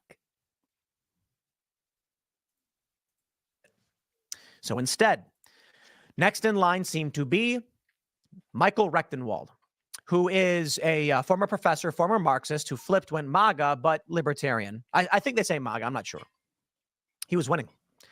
And then a libertarian candidate by the name of Mike Termott said he would run as vice president for Chase Oliver, a far leftist, anti-supporting, pro-vaccine mandate, pro-open border. Here is what happened. The convention came down to a race between three people: Chase Oliver, Michael Rechtenwald, and Mike Termott. Okay, Mike Termott was in third. Chase Oliver's campaign went to Mike Termott and said, "Do you want to be my vice president?" Michael Rechtenwald's campaign went to Mike Termott and said, "Do you want to be my vice president?" Both Chase Oliver and Michael Rechtenwald did exactly the same thing. There was no difference between the strategy. And I'm sure that Chase Oliver promised Mike Tremont certain things and Michael Rectenwald promised Mike Tremont certain things. But both of them went to Mike Tremont and did exactly the same thing, which is offer him the VP slot in exchange for his endorsement. Mike Tremont made the decision that he wanted to run with Chase Oliver. Mike Tremont didn't owe Michael Rectenwald anything. I'm sorry. I don't know what happened behind closed doors. I don't know if Mike Tremont did make promises to both of them, but ultimately, this is how politics works. Mike Tremont got himself into a position where he was offered the VP candidate on both tickets. Mike Tremont, that's actually a great, how great for him. He got to choose who he wanted to run with. Mike Tremont made the choice to run with Chase Oliver. There could have been any number of factors in that choice. Maybe he knew that Chase Oliver had a better infrastructure. Maybe he knew that Chase Oliver had a better record about campaigning all over the country. Maybe he knew that Chase Oliver had more money in the bank. Maybe he knew that Chase Oliver had a bigger volunteer staff. There could have been any other reason that Mike Tremont made the decision to choose Chase Oliver over Michael Rectenwald. But the point is this: the Mises Caucus felt entitled. Bro, you're a fucking socialist, bro. We are libertarians. We don't believe labor laws should exist. You're a socialist. Get a fucking grip. Anyway, the Mises Caucus felt entitled to Mike Tremont choosing them over Chase Oliver. But the reality is that Mike Tremont had no obligation to choose them over Chase. He got to make the choice. He chose Chase. And now the Mises Caucus is like, but Mike Tremont didn't choose us. It was a backroom deal. They tried to do exactly the same thing. What Michael Rectenwald did was no different than what Chase Oliver did. First candidate, if people voted for him instead, teaming up to ice out Rectenwald and Clint Russell. Yes. And they gave it to him. And with this, the Libertarian Party took a dump on the floor and destroyed any relevance they had this election cycle. No, Tim, what the Libertarian Party did was actually just follow the fucking process that the Libertarian Party has. The Libertarian Party doesn't owe you shit. The Libertarian Party doesn't owe the Mises Caucus shit. And I'm sorry, I say this as someone who likes Michael Rectenwald. Michael Rectenwald was not entitled to that nomination.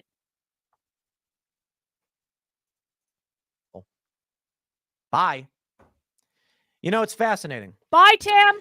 The Libertarians could offer. Tim. Bye. You can stop pretending that you appeal to libertarians now, Tim. Tim is now graduated to MAGA conservative grifter, guys. I think this is a good step for Tim because Tim has been claiming for literally years that most of my audience are libertarians. No, they're not, Tim. Can we finally, at long last, be honest that your audience is made up of conservatives who think they are libertarian, but they are not? They are conservatives. Tim thinks that libertarians are obligated to work with the fucking GOP. No, we are not. Up an alternative to Donald Trump. They decided not to. Some speculate the deep conspiracy is the Libertarian Party always intended to help Donald Trump. First, with the Mises Caucus, which overlaps with... Well, if that's what happened, if Angela intends to help Donald Trump, then Angela needs to fucking resign. Many conservative values as the Ron Paul types, gun rights, closed borders, pro-life. If they had chosen Dave Smith, they could have actually pulled votes away from Donald Trump. But now that they've chosen the most ridiculous caricature of a leftist, communist, well, now it all comes crashing down. You know, I don't ever want to hear anyone telling me that I should go on Tim Pool's show ever again. I don't want to hear it. I know that there are a lot of people who would like to see me on that show. I know there are a lot of people who want to see me on that culture war show. I don't ever want to hear it again. Tim Pool is about 8,000 levels beneath me in his understanding of what communism is. I watch communists almost every single day.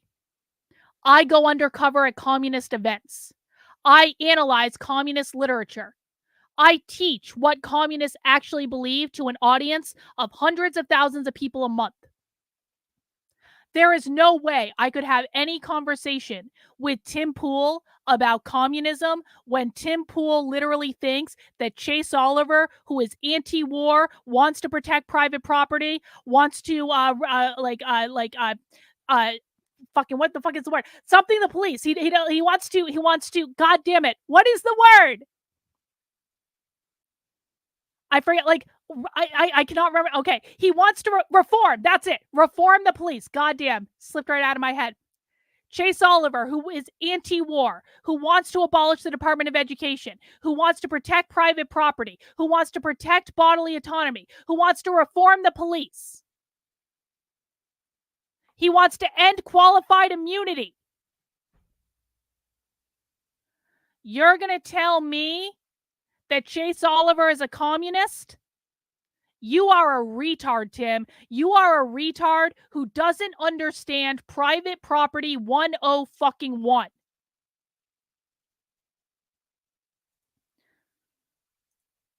Mises Caucus, in my opinion, has no choice but to passively endorse Donald Trump. I don't expect the Mises Caucus, Michael Heiss and these individuals to come out and say, we are calling on all of our caucus members to vote for Donald Trump. I don't see that, but it's happening anyway. I don't know if Jeremy Kauffman is a Mises Caucus guy, but he's certainly here. Not a fan of Trump, now going to be voting for Donald Trump. Austin Peterson said Chase Oliver is the best Libertarian Party candidate for helping re-elect Donald Trump. The LP has just made sure all of the people in the Libertarian Party will not vote for this man. This guy is for open borders. Let me make sure. Here's Dave Smith saying, ironically, Chase winning is the best outcome for Trump this weekend, much better than a standing ovation at his speech. And then where do we have this tweet? We have it from Maze. Oh, did I just close it? Let's pull that one back up. Maze Moore says, earlier this year, Chase Oliver, the Libertarian Party nominee, went to the border to advocate for open borders. With everything we've seen happening to our country because of Biden's policies, this guy is arguing to open the border even more. Naive, foolish, anti-American. And he really does. I'm not going to play the full video for you, but this is a video of Chase Oliver. The Libertarian Party, and I am in Nogales, Arizona, and behind this fence and razor wire is Nogales, Mexico. Actually has the exact same name. This is the same city, just two different countries. He says people should be allowed to freely move so that they can visit. Tim, you might not like this position, Tim, but about 50% of libertarians are open borders. This is an ongoing disagreement within the party. There is the libertarian argument for open borders. There is also the libertarian argument for closed borders. Now, I don't actually agree with Chase Oliver on this position. But to say that this is not a libertarian position because it's not the chosen position of the fucking Mises Caucus is just not correct. Because about 50% of the people in the Libertarian Party who are principled libertarians do philosophically agree with open borders. Again, I don't agree with this. I think that private property necessitates a border. But Tim, do you want to know how you're not going to be able to move Chase Oliver in the direction that you're going to go? By going on the fucking internet and calling him a fucking communist. That's not what is going to get Chase Oliver to move in the direction you want him to go.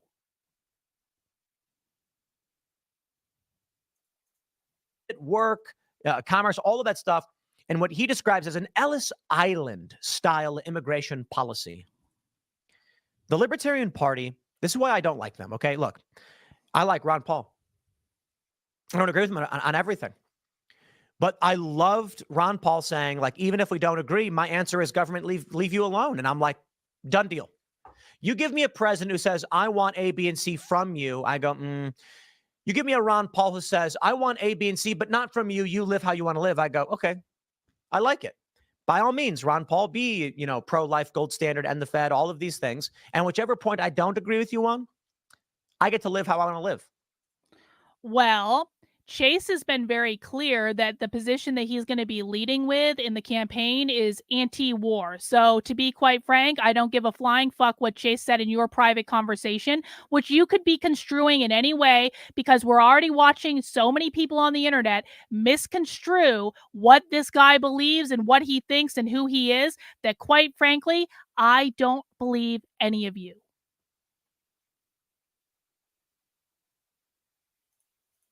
I like it. I like it. Well, this guy has open borders. You can't have a country with no border. Let me tell you, okay? So I believe I have, where's the, did I have the Gallup pulled up? I thought, okay, we have it right here. The number one issue, the number one single issue right now, according to Gallup, as of April 2024, among voters is immigration. Immigration. Tim, polls do not dictate what libertarian positions are. Is Tim actually making the argument that libertarians should change their principles based on the results of a fucking poll? That's not going to happen, bro. This year is consistently the top issue. I mean, you even go back. So economy in general in October was 14% to immigration's 13. In November, it flipped 13 to 15, 14 to 16, 12 to 20, 12 to 28, 14 to 28, 17 to 27. A 10-point lead. Immigration is freaking people out. And the Libertarian Party, because, look, I'm sorry, the Libertarian Party does not concern itself with what voters want. It's a bunch of self-interested weirdos. The Mises Caucus, on the other hand, and those who supported them, actually stood for something, like Dave Smith. They said, let's create a unifying platform for what the Libertarian Party can bring to the American people. And I got people saying, what do you mean the Libertarian Party doesn't care about the voters? Ending the war in the Fed, that's what voters want. The voter doesn't know what the Fed is. And I agree with ending the Fed, criminal conspiracy to siphon money away from the workers, from the people. Sounds pretty communist, huh? But the Fed is disgusting. And ending the war, of course, how much money do we waste? Now young people are furious that we're dumping money overseas. But the average person wants to understand why their community center has been overrun by non-citizens. The average person wants to understand why there are tent cities popping up in their towns. And the Libertarian Party says, we don't care at all about you, voters. All we care about is...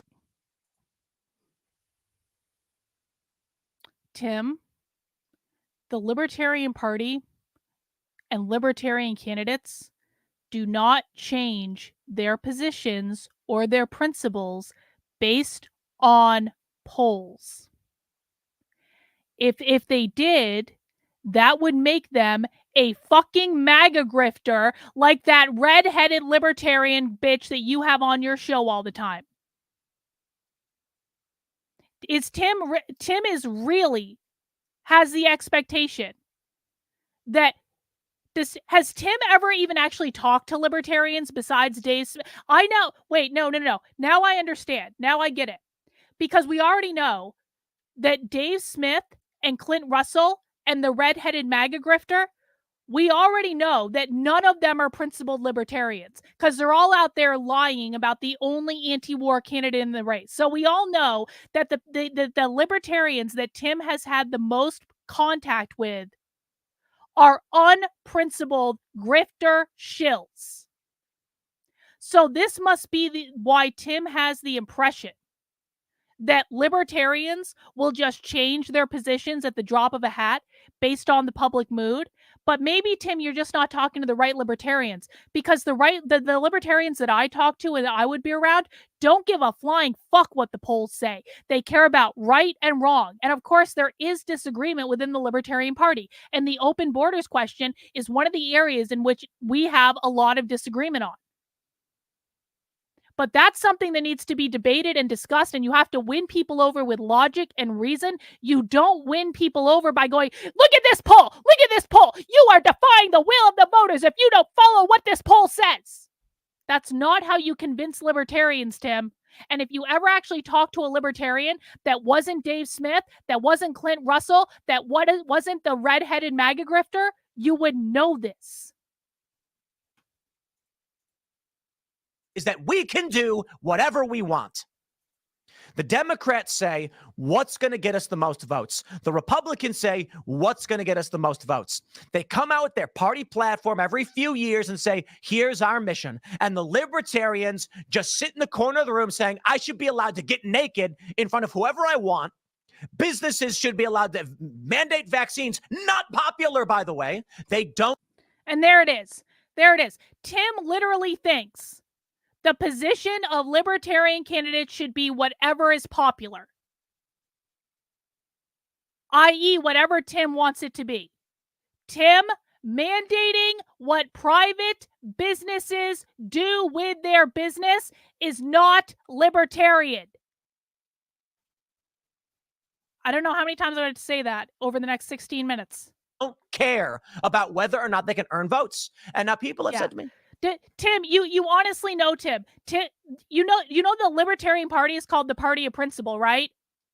Tim is actually expecting that the Libertarian Party is going to throw all principles, all logic out of the fucking window based on the poll, what's popular. No, Tim, those are MAGA grifters, Tim. Those are influencers, Tim. Influencers and MAGA grifters throw everything out the window based on what's popular in a fucking poll. Tim is sounding pretty woke. Yeah. It's pretty dumb, Tim. Some might say megalomaniacal. They said, Tim, parties should not pander. And my response is, no one is saying pander. What are the core principles of the Democratic Party? What are the core principles of the Republican Party? There are unifying principles as amorphous as these organizations are. The Libertarian Party has one, liberty. That's it. They have no unifying message. Is it open or closed borders? We don't know. Now you can say this. There are some issues that every libertarian agrees with. Ending the Fed, stopping the forever wars. Including Chase Oliver, as it turns out. In fact, as we've already covered ad nauseum, Chase Oliver is the only anti-war candidate running. Well, there you go. There are Republicans who disagree with other Republicans on a lot of issues. Some Republicans want to ban abortion outright at the federal level. Some want it to be at the states. Despite not agreeing, they work together and they decide what is the best path forward that supports the majority of the voters. The Libertarians say, we literally don't care. Yes! When you look to the American people, and the American people say, Tim, we literally don't care what the polling says, Tim. And again, you would know this. Actually, Dave Smith, I feel like, has tried to explain this to Tim. The goal is to articulate a libertarian vision and libertarian values and attract people to the beautiful philosophy that is libertarianism, because it is beautiful, Tim. The goal is not to pander to the public based on polling. Tim is literally arguing that libertarians should throw all their principles out the window based on what is popular. Tim, would Ron Paul have done that? Did Ron Paul go out and change all of his positions based on what would be popular? Or did Ron Paul go out and articulate a strong libertarian position that attracted people to him with the passion that he brought to that discussion. Oh my God. Immigration. Even Joe Biden says, okay, we realize the American people do not want this. We're abandoning this issue. We want to find a way to enact policies that unify our party. The libertarians exist outside of this. Call it principled, call it whatever you want. I call it being a loser. You want to fight a culture war, you want to fight. We don't fucking care. We're really getting some insight into how Tim thinks right now. Tim is like, loser, loser, loser. Tim, libertarians know they're going to lose most elections, Tim. Chase Oliver, I don't think, is under any illusion that he's going to become the next president of the United States. And I'll bet you this. Michael Rechtenwald also probably was under no illusion that if he won that nomination, that he was going to become the next president of the United States. We know we're going to lose, Tim. It's not the point, Tim. The point is to introduce people to strong libertarian messaging. And over time, you introduce more and more people, you make more and more inroads. There are more libertarians running on a local level and actually winning local races than ever before. And to be honest, that's where libertarians can make the most impact anyway. Libertarians don't, in general, believe the federal government should fucking exist. The only role of running libertarians at the federal level is to spread principled libertarian messaging. Does anyone else want to fight Tim? Because Tim is really being a hard-headed retard in this entire video. This is like, guys, by the way, I understand that not everyone has had the benefit like I have of being engrossed in a libertarian culture in New Hampshire. I really do get that. But everything I'm saying, everything I've said in this entire stream is Libertarian 101. This is basic. Libertarian principles do not change based on what national polls say. Libertarian principles do not change based on what grifters on the fucking internet find popular or palatable at any given time. Libertarian principles do not change based on mean tweets that are happening on Twitter. Libertarian principles do not change based on how many lies people like Tim Pool want to tell about libertarian candidates like Chase Oliver that they don't like because they lost. Ultimately, the core issue here is this.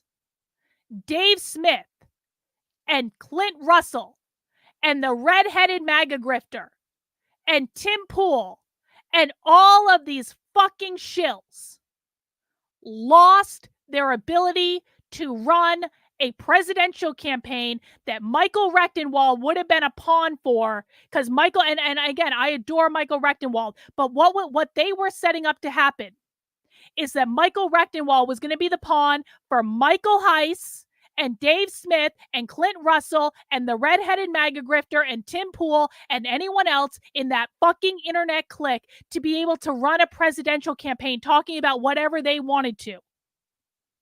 And they were going to ride that ship for the rest of the year. And then it got snatched away from them, and they're upset. They're upset that they didn't control the will of the delegates at the Libertarian Convention, and that is their fucking fault, because they all thought that being a podcast host on the internet was all that was required in order to win the nomination for president.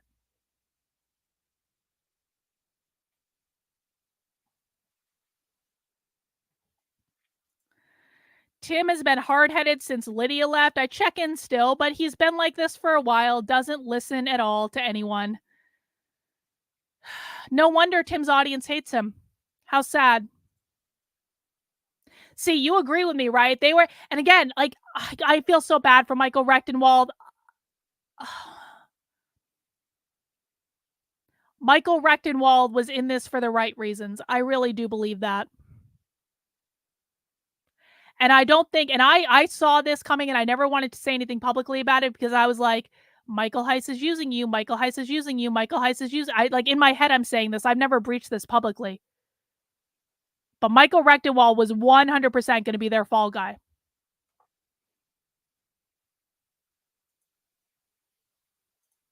For the values that you believe in, I can respect it. But you also need to win political power. And so the Libertarian Party could have come out and said, we respect that the American people do not want open borders. What we offer you then is ending the Federal Reserve, ending these forever wars, and making sure that money ends up back in your pocket. They could have chosen to go with the winning side. They didn't. Let's do this. Here's Chase Oliver, isidewith.com, and let's talk about who they've nominated. So some of these are obvious. Should gay couples have the same adoption rights? He says the voter base says yes. So this is a mix between the voter base and direct answers from the candidate himself. isidewith.com is basically a profile for political candidates, and they answer many of these themselves. Oliver is pro-choice. Says, I don't agree, but the government has no right. I don't agree, but the government has no right to ban it. Okay, so people all over the internet have been calling Chase Oliver pro-abortion. What did Chase Oliver say? I don't agree with abortion, but the government has no right to ban it. Now, you don't have to like Chase Oliver's position, but his position is grounded in bodily autonomy. And what he's literally saying is, I don't personally agree with abortion, but the government doesn't have her. Like, I don't know why people can't wrap their heads around this. Libertarians do not believe the government should exist.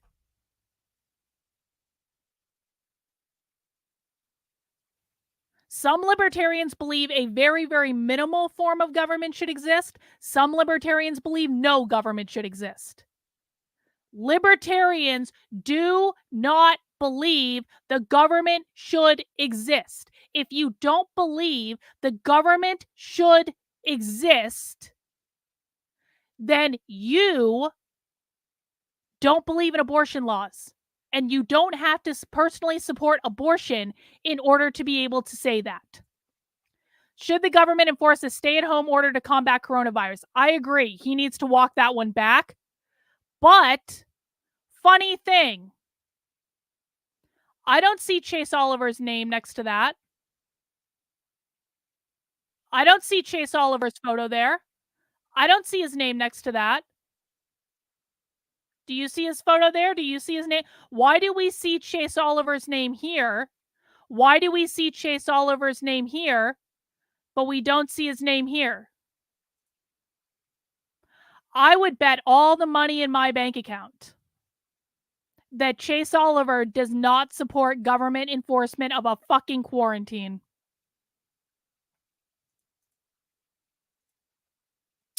The Libertarian Party support base. I'm not going to read those.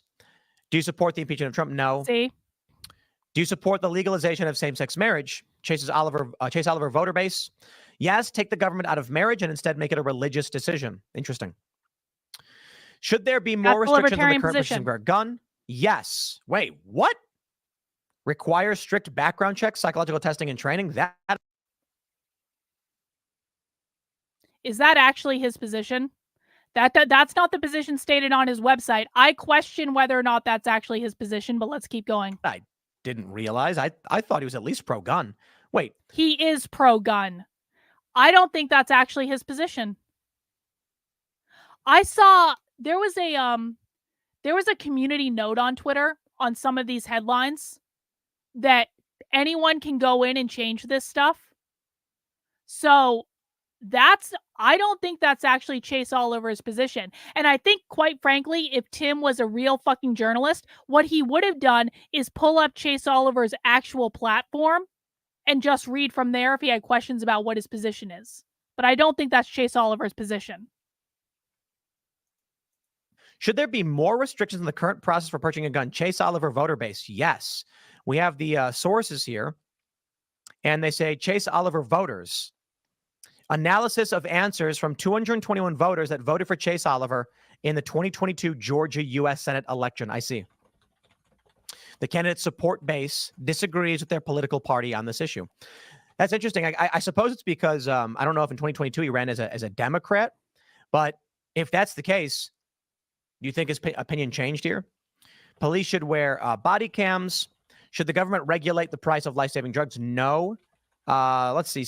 Should gender identity be added to anti-discrimination laws? No. And I can respect that he doesn't want any civil rights law stuff. I'm not saying that I completely agree with it. Should trans athletes be allowed to compete against athletes that differ from their assigned sex at birth? No, despite the fact that he's tweeted before. Here we go. Nick Sorter says the Libertarians nominate Chase Oliver, who has publicly called for trans kids, mask and vax mandates, men and women's sports, open borders. So there's no receipts to back up most of that, but okay. So we've got this one. He says, it seems Georgia is poised to become, this is 2022, another state which finds trans kids playing sports to be important enough to rise the need for legislation. It's targeting a small community for political. Tim, Chase Oliver doesn't believe the government should be legislating anything. I don't know how many times I have to say this. And again, you might not like this answer. But the fact is, Chase Oliver doesn't think that public schools should exist. Chase Oliver doesn't believe the government should be legislating things. So am I surprised to find that Chase Oliver doesn't believe that the government should be legislating things that happen in public schools? No.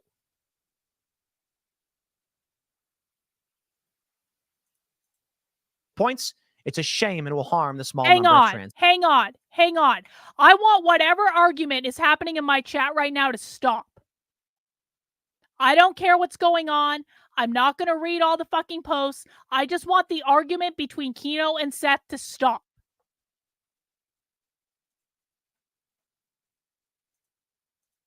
As athletes. So clearly that's wrong. Happy that kids with cancer can get their health care. This is 2023. I'm disappointed that a legislature decided to limit therapies for trans and non-binary kids. The best, I'm paraphrasing. He says, limit therapies and care specifically for young people who may be trans or non-binary. The best way to export liberty is with an open border. Let money and people and goods move freely and let markets and people flourish. Border control in its current form is central planning that doesn't work. Abolish ICE. Let's talk about his vaccine mandate policies. Chase Oliver tweeted, give me autonomy and property rights, you mean. A business can decide to require workers to be vaccinated or limit customers to those of the vaccine. But no, government shouldn't make those decisions. This will hurt already struggling. Government shouldn't make those decisions. What about libertarian do you not understand, Tim? Donnie,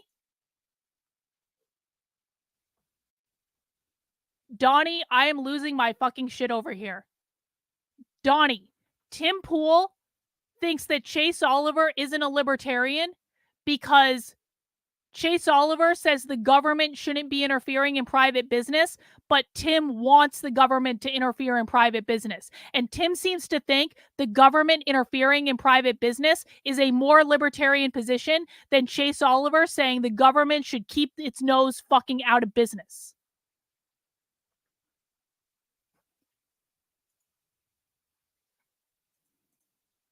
Small business, central planning sucks. This is a vaccine mandate stance verbatim. No one said vaccine mandate literally only can ever mean government. This is a lie from the left. When we say, I oppose political censorship, they go, it's not censorship when Twitter's doing it. They're a private business. I'm like, censorship can come from anyone. The government is not the arbiter of power. These people seem to think that the only power structures that exist are government.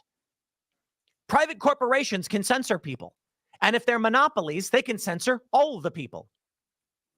Hannah Cox says, this is not a pro-vaccine mandate stance. He explicitly says he's against government mandates, but supports private mandates. Okay.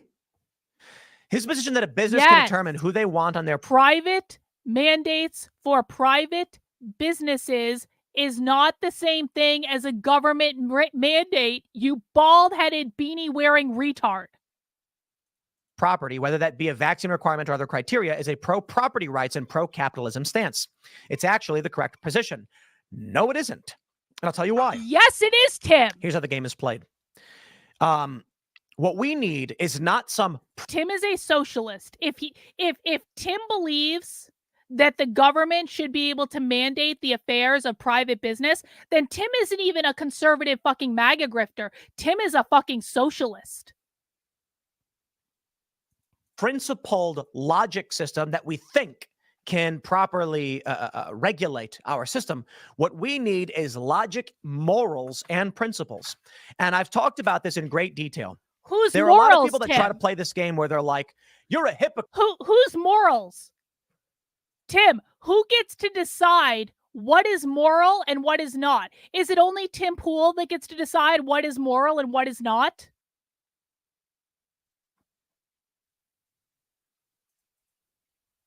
Because you think the government should regulate this, but not this. Yes. And I'm like, no, that's called my moral framework. Your moral Let me explain. framework. Should the government be able to block Tim. people from getting medical treatments? Should the government be able to mandate medical? Tim, guess what? You run a business, Tim. We believe that the government should not interfere in the running of your business. Therefore, if you, in your private business, with your employees, want to say, I don't give a flying flip if any of you are vaccinated, you are allowed to do that. But if you want to say, this is my business, this is my property, you are my employees, and I only want vaccinated people working here, you're allowed to say that too, Tim. We do not believe the government should be mandating it. I'll go one step further, and this is going to be a little controversial. Libertarians do not believe in the Civil Rights Act. Libertarians want to repeal the Civil Rights Act. In theory, and I'm not suggesting I would ever run a business like this. I would never run a business like this. But if a business wants to put that we will only hire white employees, under libertarian philosophy, they should fucking be allowed to do it. If a business wants to say, we only want to hire men, under libertarian philosophy, they should be allowed to fucking do it. If a business wants to say, we don't want to employ any Jewish people, from a libertarian perspective, they should be allowed to do it. If a business wants to say, we only want to hire black people, they should be allowed to do it. If a business wants to say, we only want to hire Asian people, they should be allowed to do it. If a business, and I don't know why anyone would do this, wants to say, we only want to hire women, then they should be allowed to do it. If a business wants to say, we only want to hire grifting, beanie-wearing, bald motherfuckers, then they should be allowed to do it. That is the libertarian approach. That is what that means, Tim. It means no government interference to tell the private property owner of that business how to run their affairs. This is basic. Treatments. Should the government intervene and criminally charge parents? Okay. Should the government be involved in medical decisions? The answer is yes. It depends on the medical system. So, for instance, I talk about trans kids and vaccines. So Tim is pro-vaccine mandate. Got it. Tim is pro-government intervention in private medical decisions. Got it, Tim. Okay. Vaccines. Many on the right say, if a parent is trying to get transgender surgeries for their child, the government should stop them. On the left, they say the government should not stop them. The left says this is a violation of our rights and medical freedom. And there's the vaccine. And guess what? The libertarian position is that people should be able to do whatever the fuck they want with their body, and that parents have private property rights over their children. So parents have parental rights over their children. Parents get to decide what happens with their children. You might not like this position, Tim, but this is the position that it is. You have the most basic form of prop is like the individual. It's your body. Every individual has bodily autonomy. Every individual gets to decide what they do with their body. Every individual gets to decide what they do with the fruits of their labor. And every parent has parental rights over their children. That means parental rights for people you agree with, and it also means parental rights for people you disagree with. That's the libertarian position, Tim. And as Jeremy Kauffman tweeted just a couple years ago, and someone really should dig up this tweet, parental rights means that you should be able to send your kid to a school run by fucking drag queens if that's what you want to do.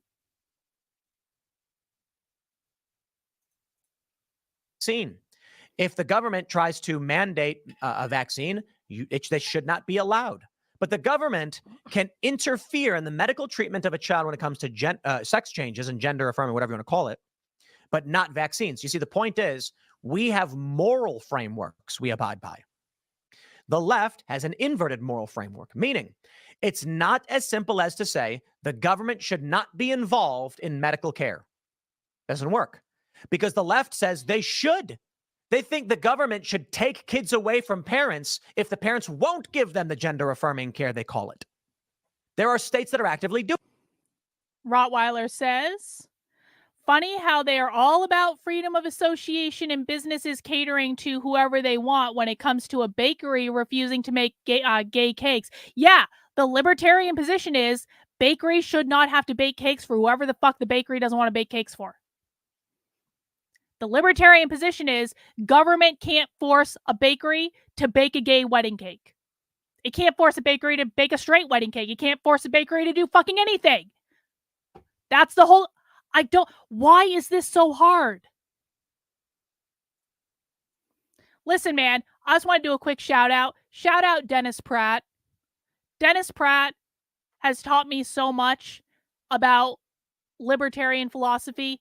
Dennis Pratt takes a lot of grief from people in New Hampshire. He is an amazing libertarian activist. He is an amazing person. I haven't had a phone call with Dennis in a while. I feel like, Dennis, I owe you a phone call. We love Dennis. I've learned so much from Dennis, and watching people like Tim, who has in theory been around all these libertarians, except Tim knows nothing. I am so grateful for the tutelage that Dennis gave me to introduce me to this philosophy, and he's such a good person. And he doesn't deserve a lot of the grief that he gets. He really doesn't. And I love him, and I love his wife, Carol. And I want to do a shout out to Justin O'Donnell as well. Justin O'Donnell is also another principal libertarian in New Hampshire. Justin O'Donnell has also taught me so much, and I'm really grateful. And there's so many other people I've learned from as well, but I've learned a lot. Yes, Donnie, I owe you a call as well. I definitely do. And I don't want to make people feel bad if I'm not saying their names, but I've learned so much from Dennis, and I'm so blessed to have met him. And so shout out to him. I don't know why I'm getting emotional. I'm just like, this just really upsets me. It really upsets me that things are being so mischaracterized like this, when it is in fact like it's so simple. Doing that. So it's not about bodily autonomy. It's about the moral framework of the base. It is about what constitutes the people. Let me tell you what I think.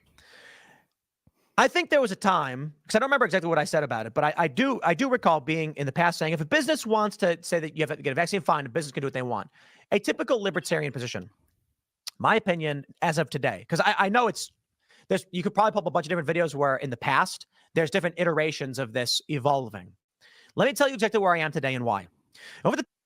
Hang on, I got a couple super chats coming in. Thank you guys for the super chats. I appreciate it. Amelia says, why the fuck does Tim need over 50 employees for this? That's a good question, but you know what? You know what, Amelia?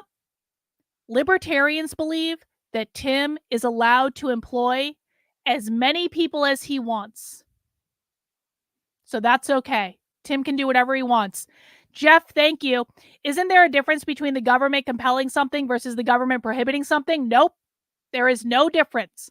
Libertarians do not believe the government should exist, except some believe a very, very small form of government should exist. So no, there is no difference between the government compelling something and the government prohibiting something. The government shouldn't exist. People should decide for themselves. Private businesses are private property. Your body is private property. As long as you are not violating the non-aggression principle, then it is up to you. What you do with your property, what you do with your land, what you do with your home, what you do with your business, what you do with your body. That is yours. That is not the government's. But I appreciate the super chat. Thank you. I have to say, too, Donnie, I said this earlier, Maj is being so principled about this. I have so much more. I mean, I already had a lot of respect for Maj, but like seeing the way Maj has handled this, he's so good. I just like, Maj gets a lot of grief sometimes, but he is a very principled libertarian.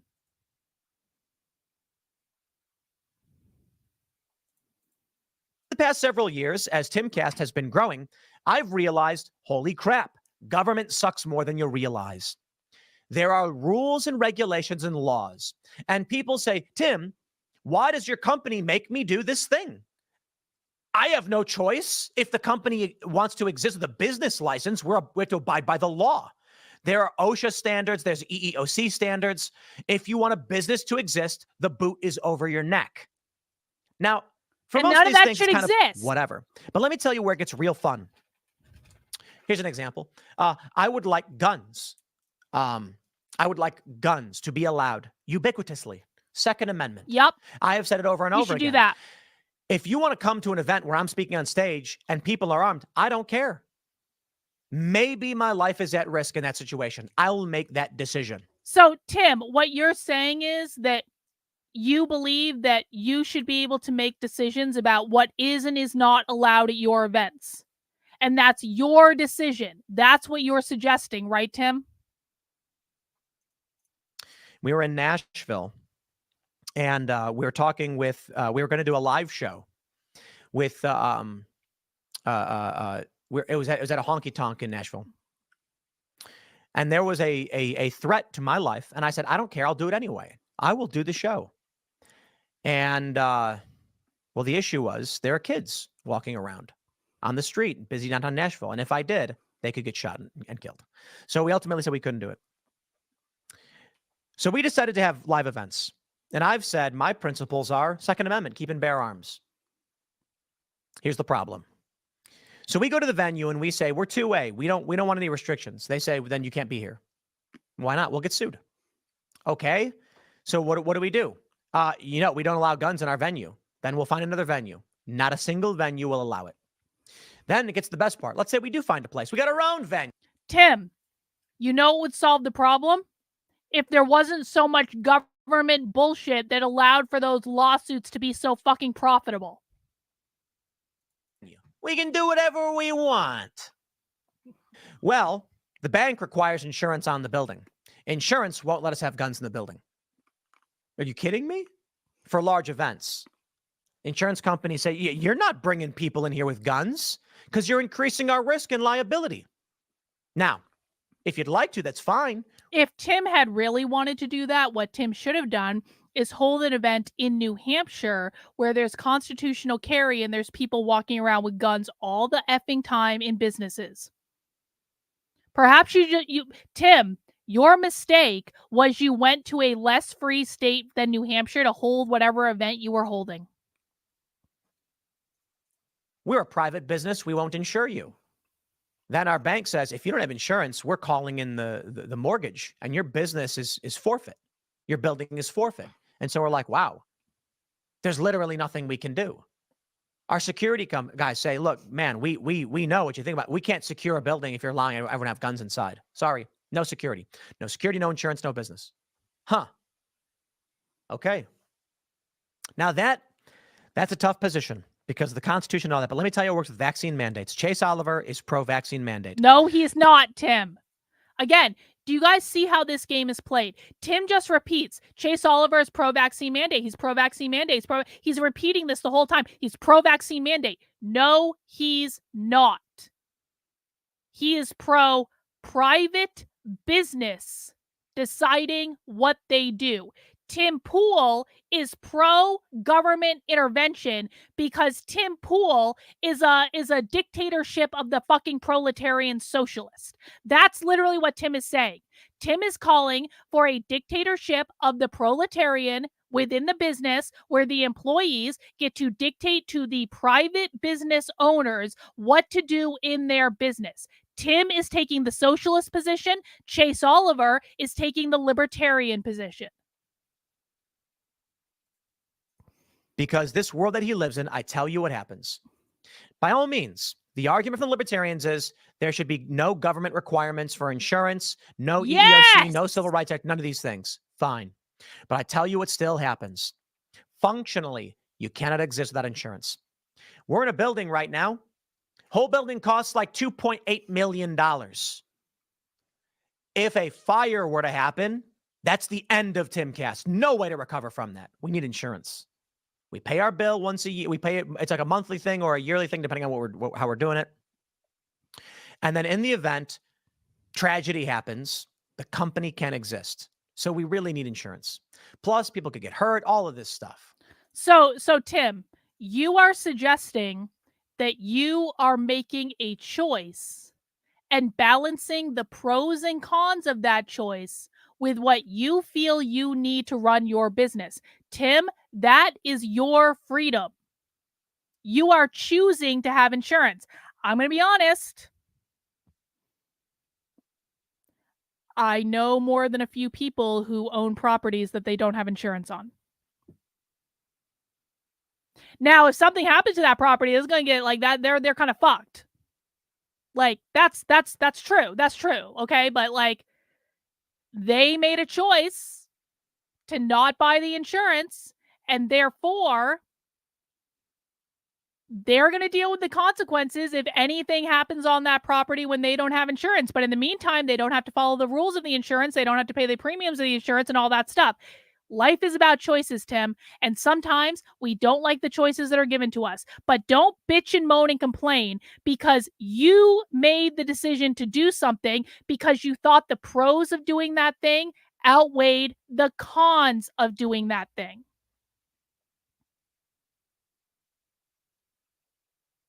I mean, one option, Tim, is that maybe you could have a backup studio all ready to go in an undisclosed location. You could do that. That's a mitigating thing that you can do. I know libertarians that own like multiple properties. And so they have places to go if something happens. These are all choices. You are free to make the choice, but be prepared to live with the consequences of whatever choice you make. Okay, well, they've got restrictions and requirements. When you say businesses can require medical treatment, like a vaccine, what you're saying is you will open a business. You will be required by your lenders, because people don't have millions of dollars to snap their fingers and open a business, to have insurance. The insurance company during the pandemic said, you must require vaccines or we will drop you. Not all of them. A lot of them did. And so the businesses said, fine. So it sounds like, Tim, what your real beef, what Tim's real beef is with the fucking insurance companies. So why don't we just get rid of all the fucking insurance companies and start again? What if people just stop patronizing the insurance companies? I'm just saying, what if we got rid of the regulations and none of this was required anymore? Would this even be an issue? Or would a new alternative pop up? Insurance companies that don't suck, perhaps? We'll do it. The mandates were private. But these libertarians, they call them, don't know how to run a business. Tim, you're a fucking socialist. They don't realize that when you say a private insurer, of which there are very few, can mandate vaccines, that's the free market. It is the free market. They then trickle it down to every small business. They will all require it. And you know what they're going to tell you? They're going to say, we don't care because we have no responsibility for anything. Tim, if only there was a solution to this problem, Tim.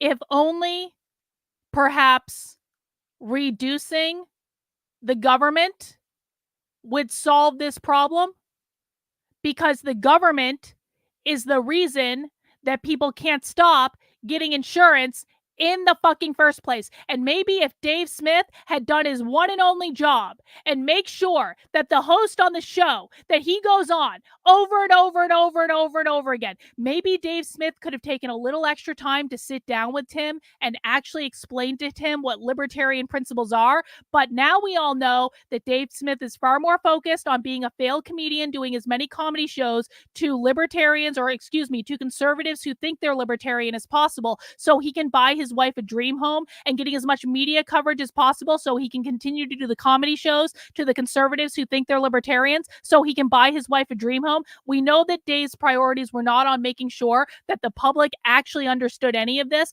Otherwise, he probably would have sat down with Tim and explained, Tim, private property is private property. Libertarians do not believe in government interference with private property, and that includes private business, motherfucker.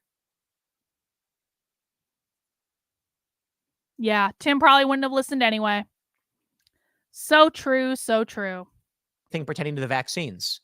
We just want to minimize risk, so do it or we don't insure you. Without insurance, you could lose everything in a moment's notice. Fine, Conrad, the free market decides, can I you guess. believe you have no this shit, obligation bro? to do it. Conrad, But libertarian. no one can live that way in modern society. I think the government should do something and say, based on our Constitution, not the paperwork, what literally constitutes a body of people, we will not allow mandated medical treatments for private businesses the same way. So Tim is pro government intervention in private business. That means that Tim is in favor of a managed economy. Does anyone, pop quiz for my chat, does anyone know what another term for managed economy is? What's another term for managed economy? Does anyone have any guesses? Tim wants the government to manage the markets. That is a managed economy. What's another word for a managed economy? Yeah, Tim, another word for a managed economy is socialism, bro. That's socialism. That's socialism. That's literally fucking socialism, Tim. You're calling for socialism, Tim. Why don't you know you're calling for socialism, Tim? That's literally socialism. That's communism. I mean, socialism turns into communism. Tim, that's socialism. That's socialism. Why is Tim Pool a socialist, believing that he has any say at all over what libertarian positions libertarian political candidates take? Tim is a socialist, and Tim is pretending that he understands libertarianism to literally make libertarians more fucking socialist. We do not allow you to discriminate based on race. See, I'm more of like a social liberal leaning libertarian. And I don't agree with the blanket free market thing. I think the Civil Rights Act was in many ways bad because of where it went, but in many ways good because of what it was. Again, socialist. Tim proving his socialist cred. Where it goes is you get weird race communism stuff. Yeah. The start of it is mask we off, are all Timmy. taxpayers. We all live here. Mask you are off, taking up bro. space in the commons. You should accommodate reasonably anyone and not kick someone out based on immutable characteristics or beliefs, so long as they're minding their own business and being peaceful.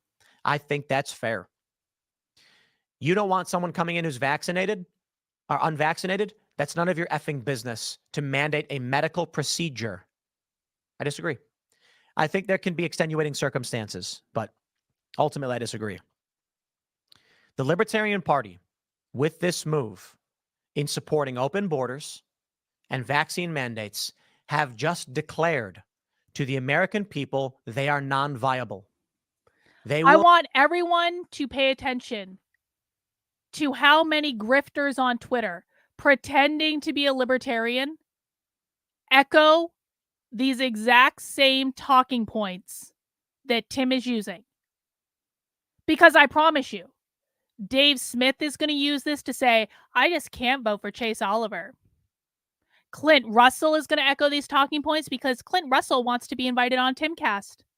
Josie, the redheaded MAGA grifter, is going to be echoing these talking points because really all Josie has to offer is boobs and appearances on Timcast. And so, I mean, she could probably get away with just offering the boobs, but she really likes the appearances on Timcast. And so she has to say the things that Tim wants her to say in order to continue going on Timcast, right? How many other grifter like shills that have pretended to glom on, thinking that they were going to have control over the Libertarian presidential run so that they could do the messaging that they want to do? How many of them are going to be parroting Tim Pool's talking points? Because all of them are pissed off that Chase Oliver won. Chase Oliver ran a better campaign. Chase Oliver was better staffed. Chase Oliver had a better strategy. Chase Oliver made a better offer to Mike Termont. And they're all just pissed off.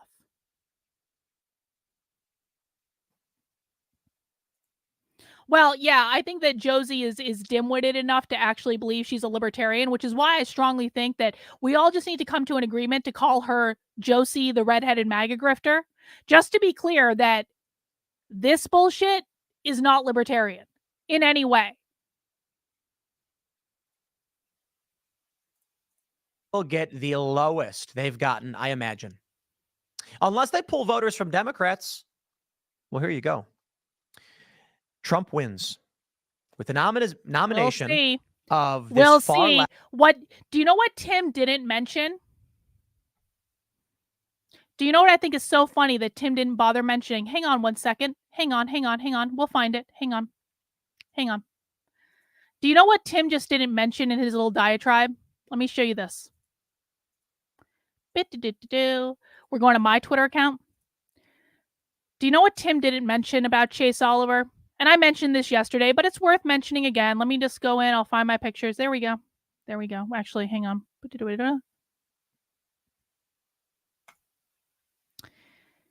In 2020, Donald Trump lost the state of Georgia to Joe Biden by 15,000 votes. 15000. Also in 2020, Libertarian candidate Joe Jorgensen, who quite frankly, Chase Oliver is significantly better than Joe Jorgensen. Significantly better than her, honestly. In 2020, Joe Jorgensen got 62,000 votes in the state of Georgia. Donald Trump lost the state of Georgia by 15,000 votes. Joe Jorgensen got 4 times the votes that she needed to get to spoil Georgia for Donald Trump.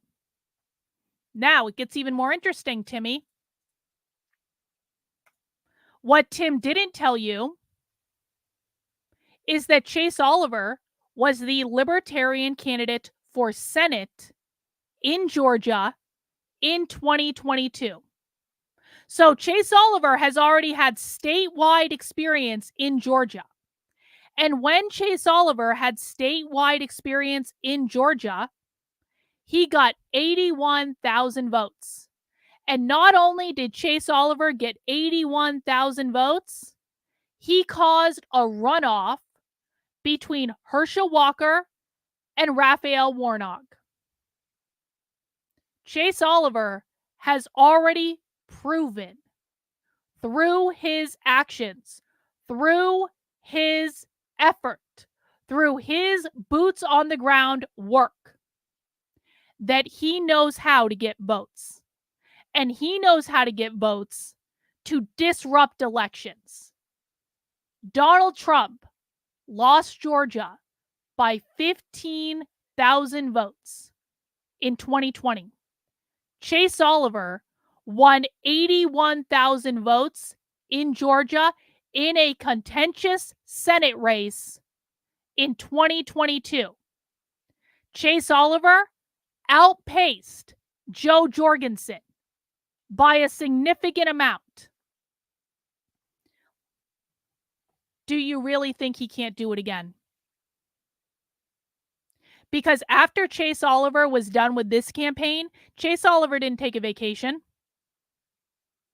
After he was done with this campaign, he started campaigning for president.